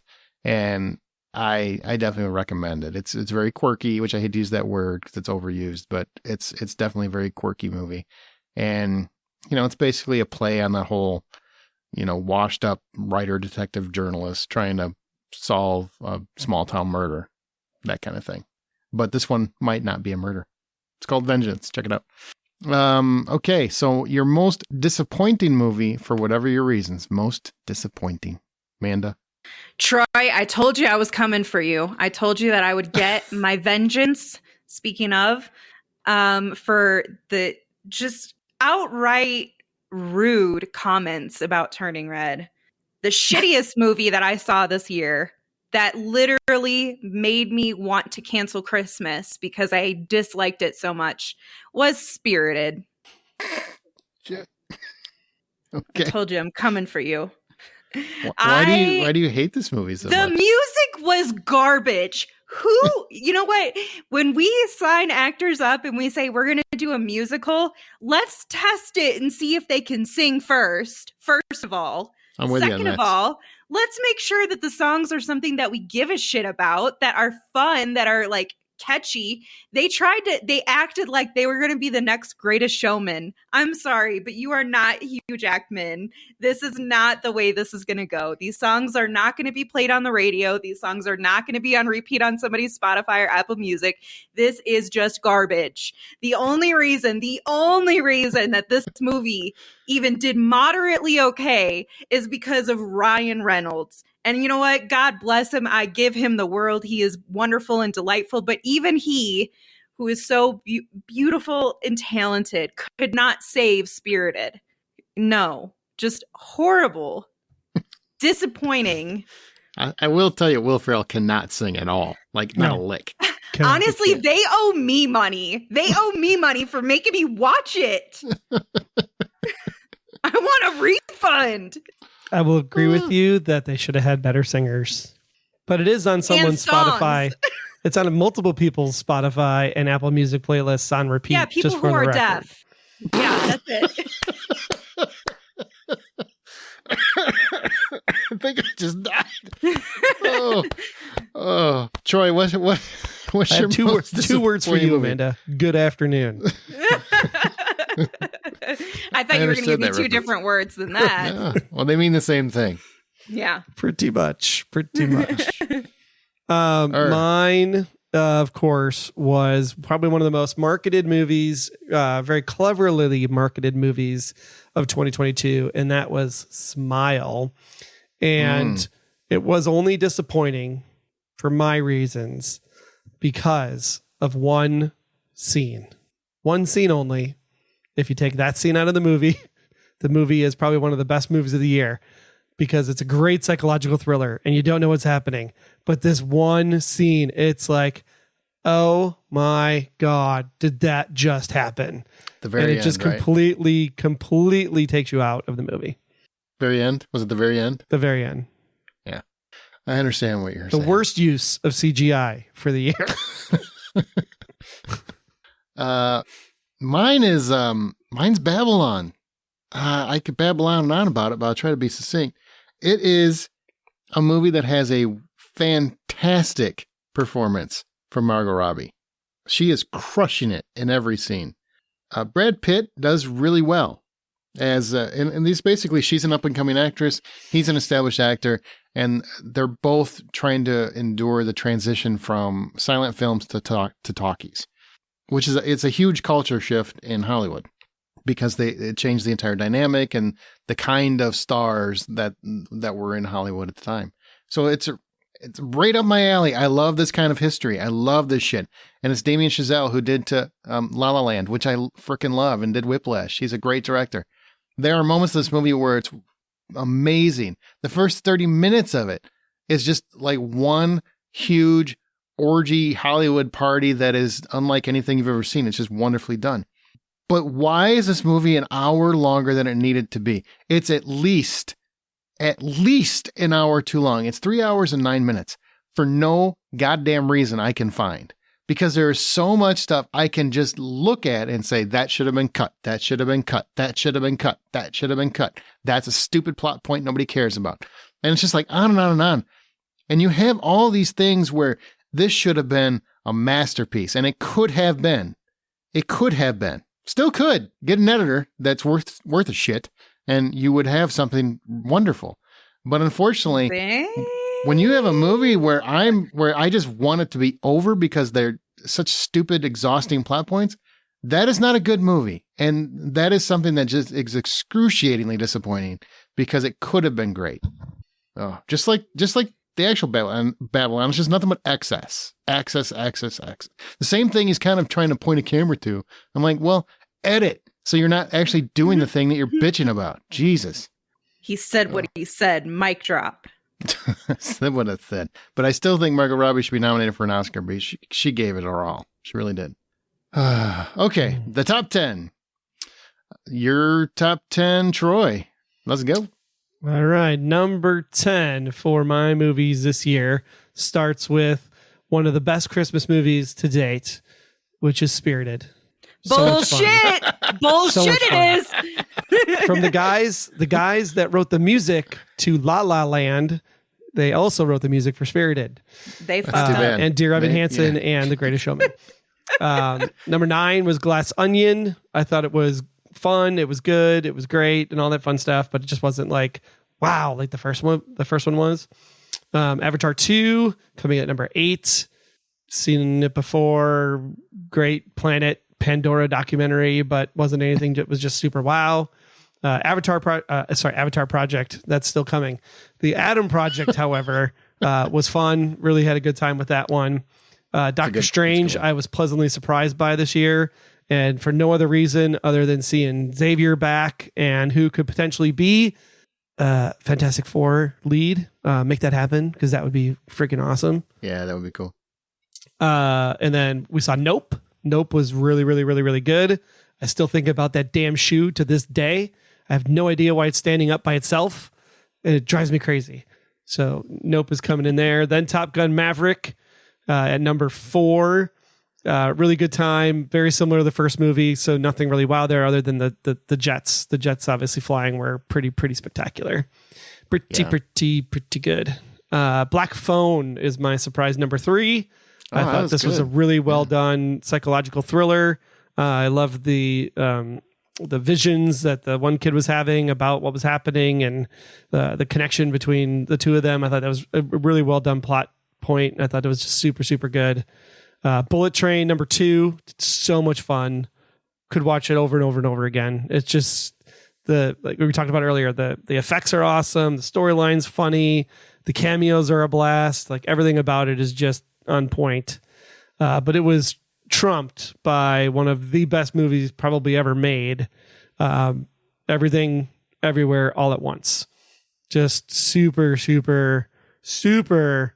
amazing when you think about all the things that it talked about, all the things that it had for mental illness, connection with parents, connection with your spouses, connection with your generations. It's a full-fledged movie about a freaking bagel. Funny. Oh, good list. That was a great list. Amanda? All right, I'm going to start with my honorable mention, which is Spirited. Top Gun Maverick. No. Top Gun Maverick. Surprising to everyone, I'm sure, but I actually really did enjoy it. I felt like this is one of the few movies where Tom Cruise actually did act, and I enjoyed it. So, But you That wouldn't should put tell it you in how your much she top hated 10. Spirited, because she's actually putting Tom Cruise ahead of Spirited. yeah, that's how much I didn't like it. I'm so mad about it. I want But she's still not going to put it in her top 10 because she's like, I can't put Tom Cruise in my top 10 just on Oh, general. no. No, there's Never. there's too many other good ones. Mhm. Like Prey, which Oh, comes that's in at great. number 10. Great movie. Number 9, The Gray Man. Hmm. Number It was fun. I liked it. It was good. Number 8, The Batman. Wow. I know. Do you like No- because it takes him 45 minutes to walk into a room and then 45 minutes to walk to the next room and then 30 minutes to walk into another room? I still liked it, but that's why it's not in the top 5, right? Except that when he Sure. finally got into the room, her panties dropped every time. That was the Nah. deal. Jesus. Whose panties? Not these What? panties. What just happened? I mean, that's how much he oozed. Even your panties dropped when he came in the room. Jesus. Number 7 is The Black Phone. Number 6, and this one is very personal to me too, because and we've talked about it on the South by Southwest episode, but Tony Hawk Until the Wheels Fall Off. It was very emotional to connect with that entire documentary and also get to interview Tony Hawk. So this one will forever have a special place in my heart. Number 5, so we're in the top 5. Scream, one of my all-time favorite franchises of forever, of all time. Number 4, The Lost City. Mm-hmm. Number For no 3, apparent reason on that one at all that made your list. The Lost City. It was so much fun. It was hilarious. I a lot didn't of end up fun. on the box Shameless though. plug. Shameless plug. But I did get listed from like Fandango and stuff on ads, but you know, not, Oh, yeah, I not forgot. bragging. Yeah, you totally just sold yourself out to put that in your top 5. Okay, yeah, I got it. No. I really did love that movie. I've seen it a few times. If you have to explain a joke, Aaron, it doesn't work well. Yeah, well, it's true. Number 3, Doctor Strange. Number 2, Only because Wanda was in it. Okay. primarily because Scarlet Witch. Yeah. Wanda, That's Yeah. the whole reason. primarily. Yeah. Number 2, Glass Onion. Okay. And number 1, coming in as the best movie of the year, Everything, Everywhere, All at Once. Wow. I'm sensing a trend. There's a trend. Let's I see if sense a Aaron will trend. keep with it. We'll see. I'll throw out some honorable mentions. Death on the Nile. I don't care what anybody says. I really love that It was movie. much better than Orient Express for sure. I agree. She Said was a very good film. It tells, even though it's a story you think you know about Harvey Weinstein, there's a lot more to it. Luckiest Girl Alive. I think that was Great Amanda call. recommended that one, but I finally checked that out. It was very good. It's a great movie. And also The Atom Project and Black Phone I would add to that list too. And also there's a little movie called Sissy, which is a horror movie about a friend that kind of comes in contact with their old high school bully and things go really fucked up. It's a good little horror flick. If you It's haven't heard of wild. it. Sissy, so check that out. All right, so my top 10. Number 10, Adam Sandler as a basketball coach and some of the best sports Damn it. shots I've seen I of forgot that anything. was this Hustle. year. Hustle. Hustle's number 10. That movie is so Hustle's number good. 10. Okay, it's my honorable mention. There you go. It's a great movie. I don't love most sports movies because usually it's unless it's a sport I love, which I don't really dig basketball as much as football. But man, it's just so good. It's really about a guy who's trying to just find that. He's trying to find that His one big break. his big break, but also he comes to really just love this guy and just he wants to support him too. So it's a beautiful movie all around. Number 9 is The Lost City. It's nothing but fun. Brad Pitt is a freaking riot in this movie, and it's awesome to see him and Sandra Bullock all over the place together. Number 8, Till. No, it's a hard movie to watch, but it's worth watching, and I think everybody should watch it. Number 7 is Prey, because my God, Predator hasn't been this badass in a long time. And Amber Midthunder, I think is her name, and she's a badass final girl too.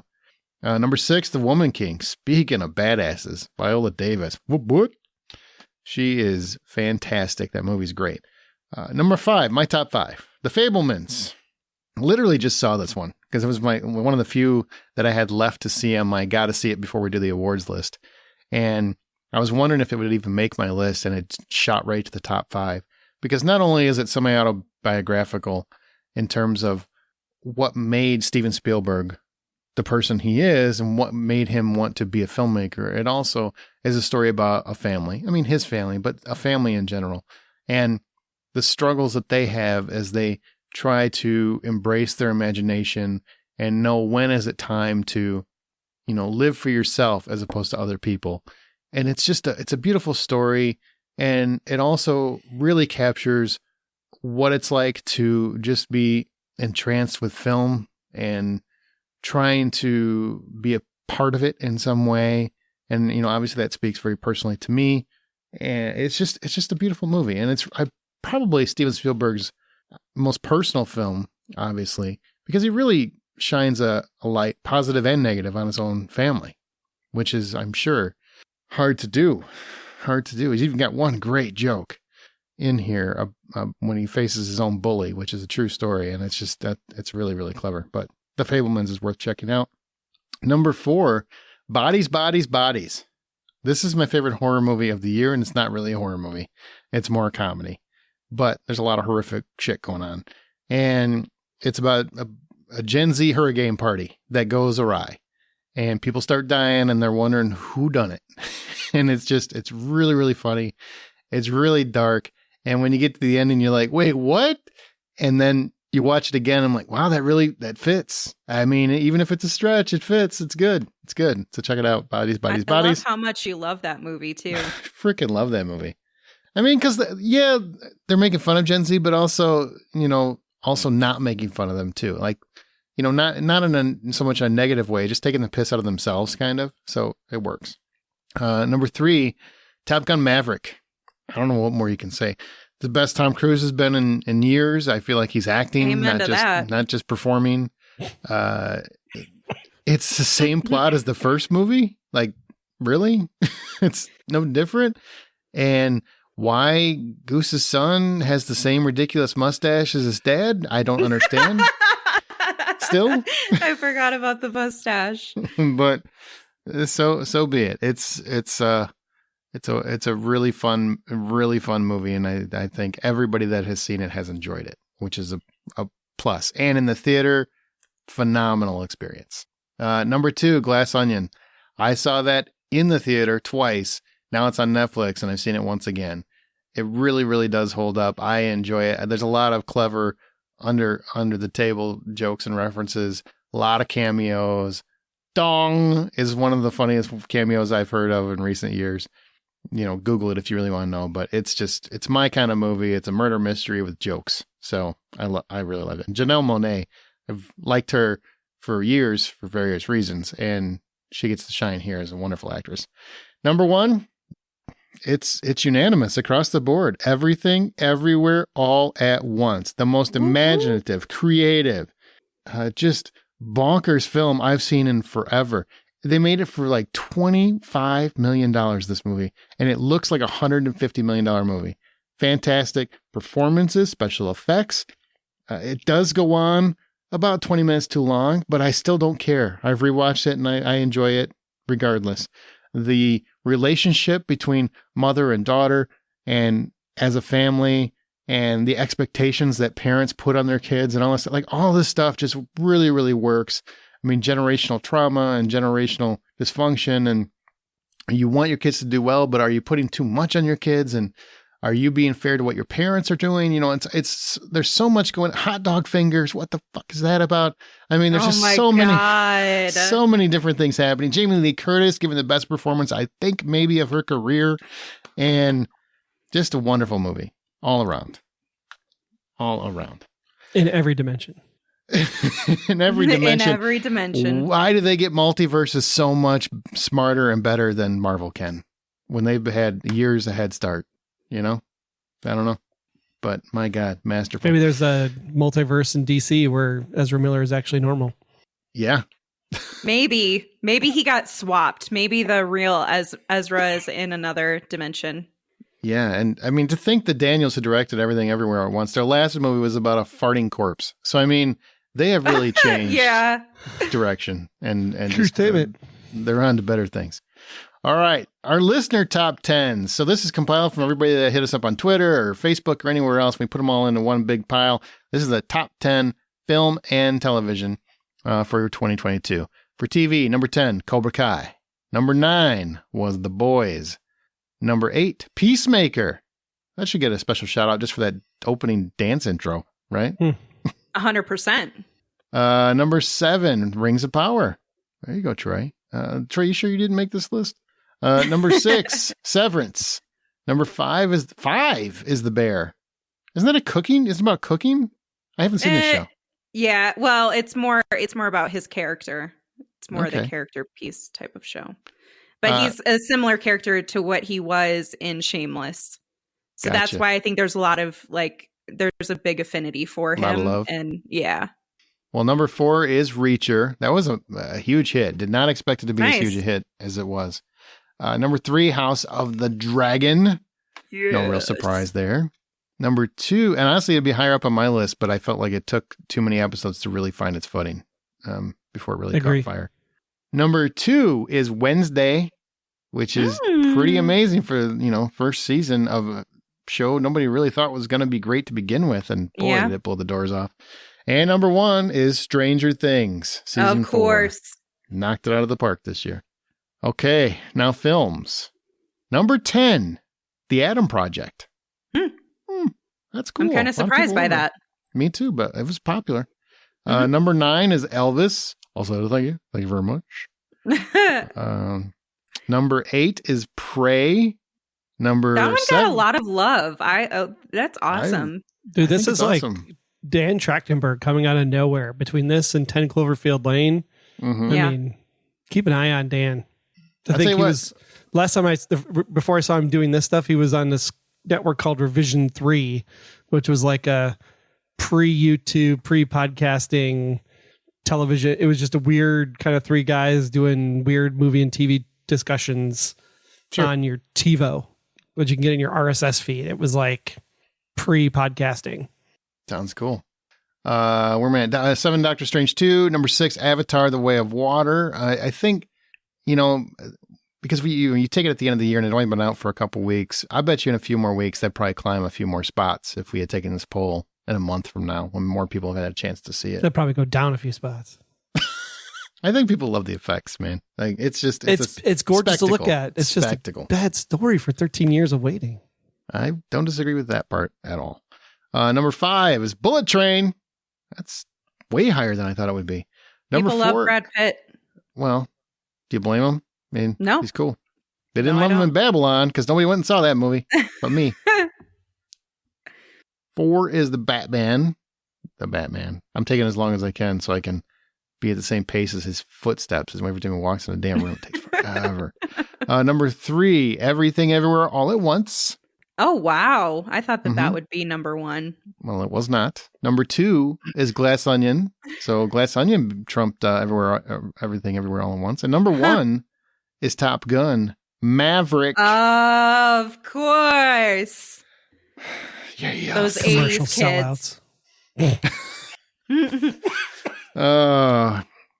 Now, poor Troy. I think he's dying over there. He's I am. Gotta wrap this up before he clocks it out. We took all of those lists, Amanda, Troy, me, listeners, etc., threw them in a blender and determined based on the average and placements in all lists what was both the whole TV series of the year and the whole movie of the year. You guys want to hazard a guess for the whole TV show of the year? Dragon. I'm going with what was the top 3 on the list? On the listener list was House I'm of the going Dragon. Stranger I'm Things. going are Stranger Wednesday. Things.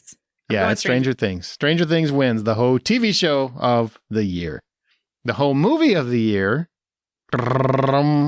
Everything Everywhere All at Once. Heck yeah! What? guess what? Our votes are just as strong as listener votes. I'm just saying. We count. There's just more of us. Everything. Yep. We matter.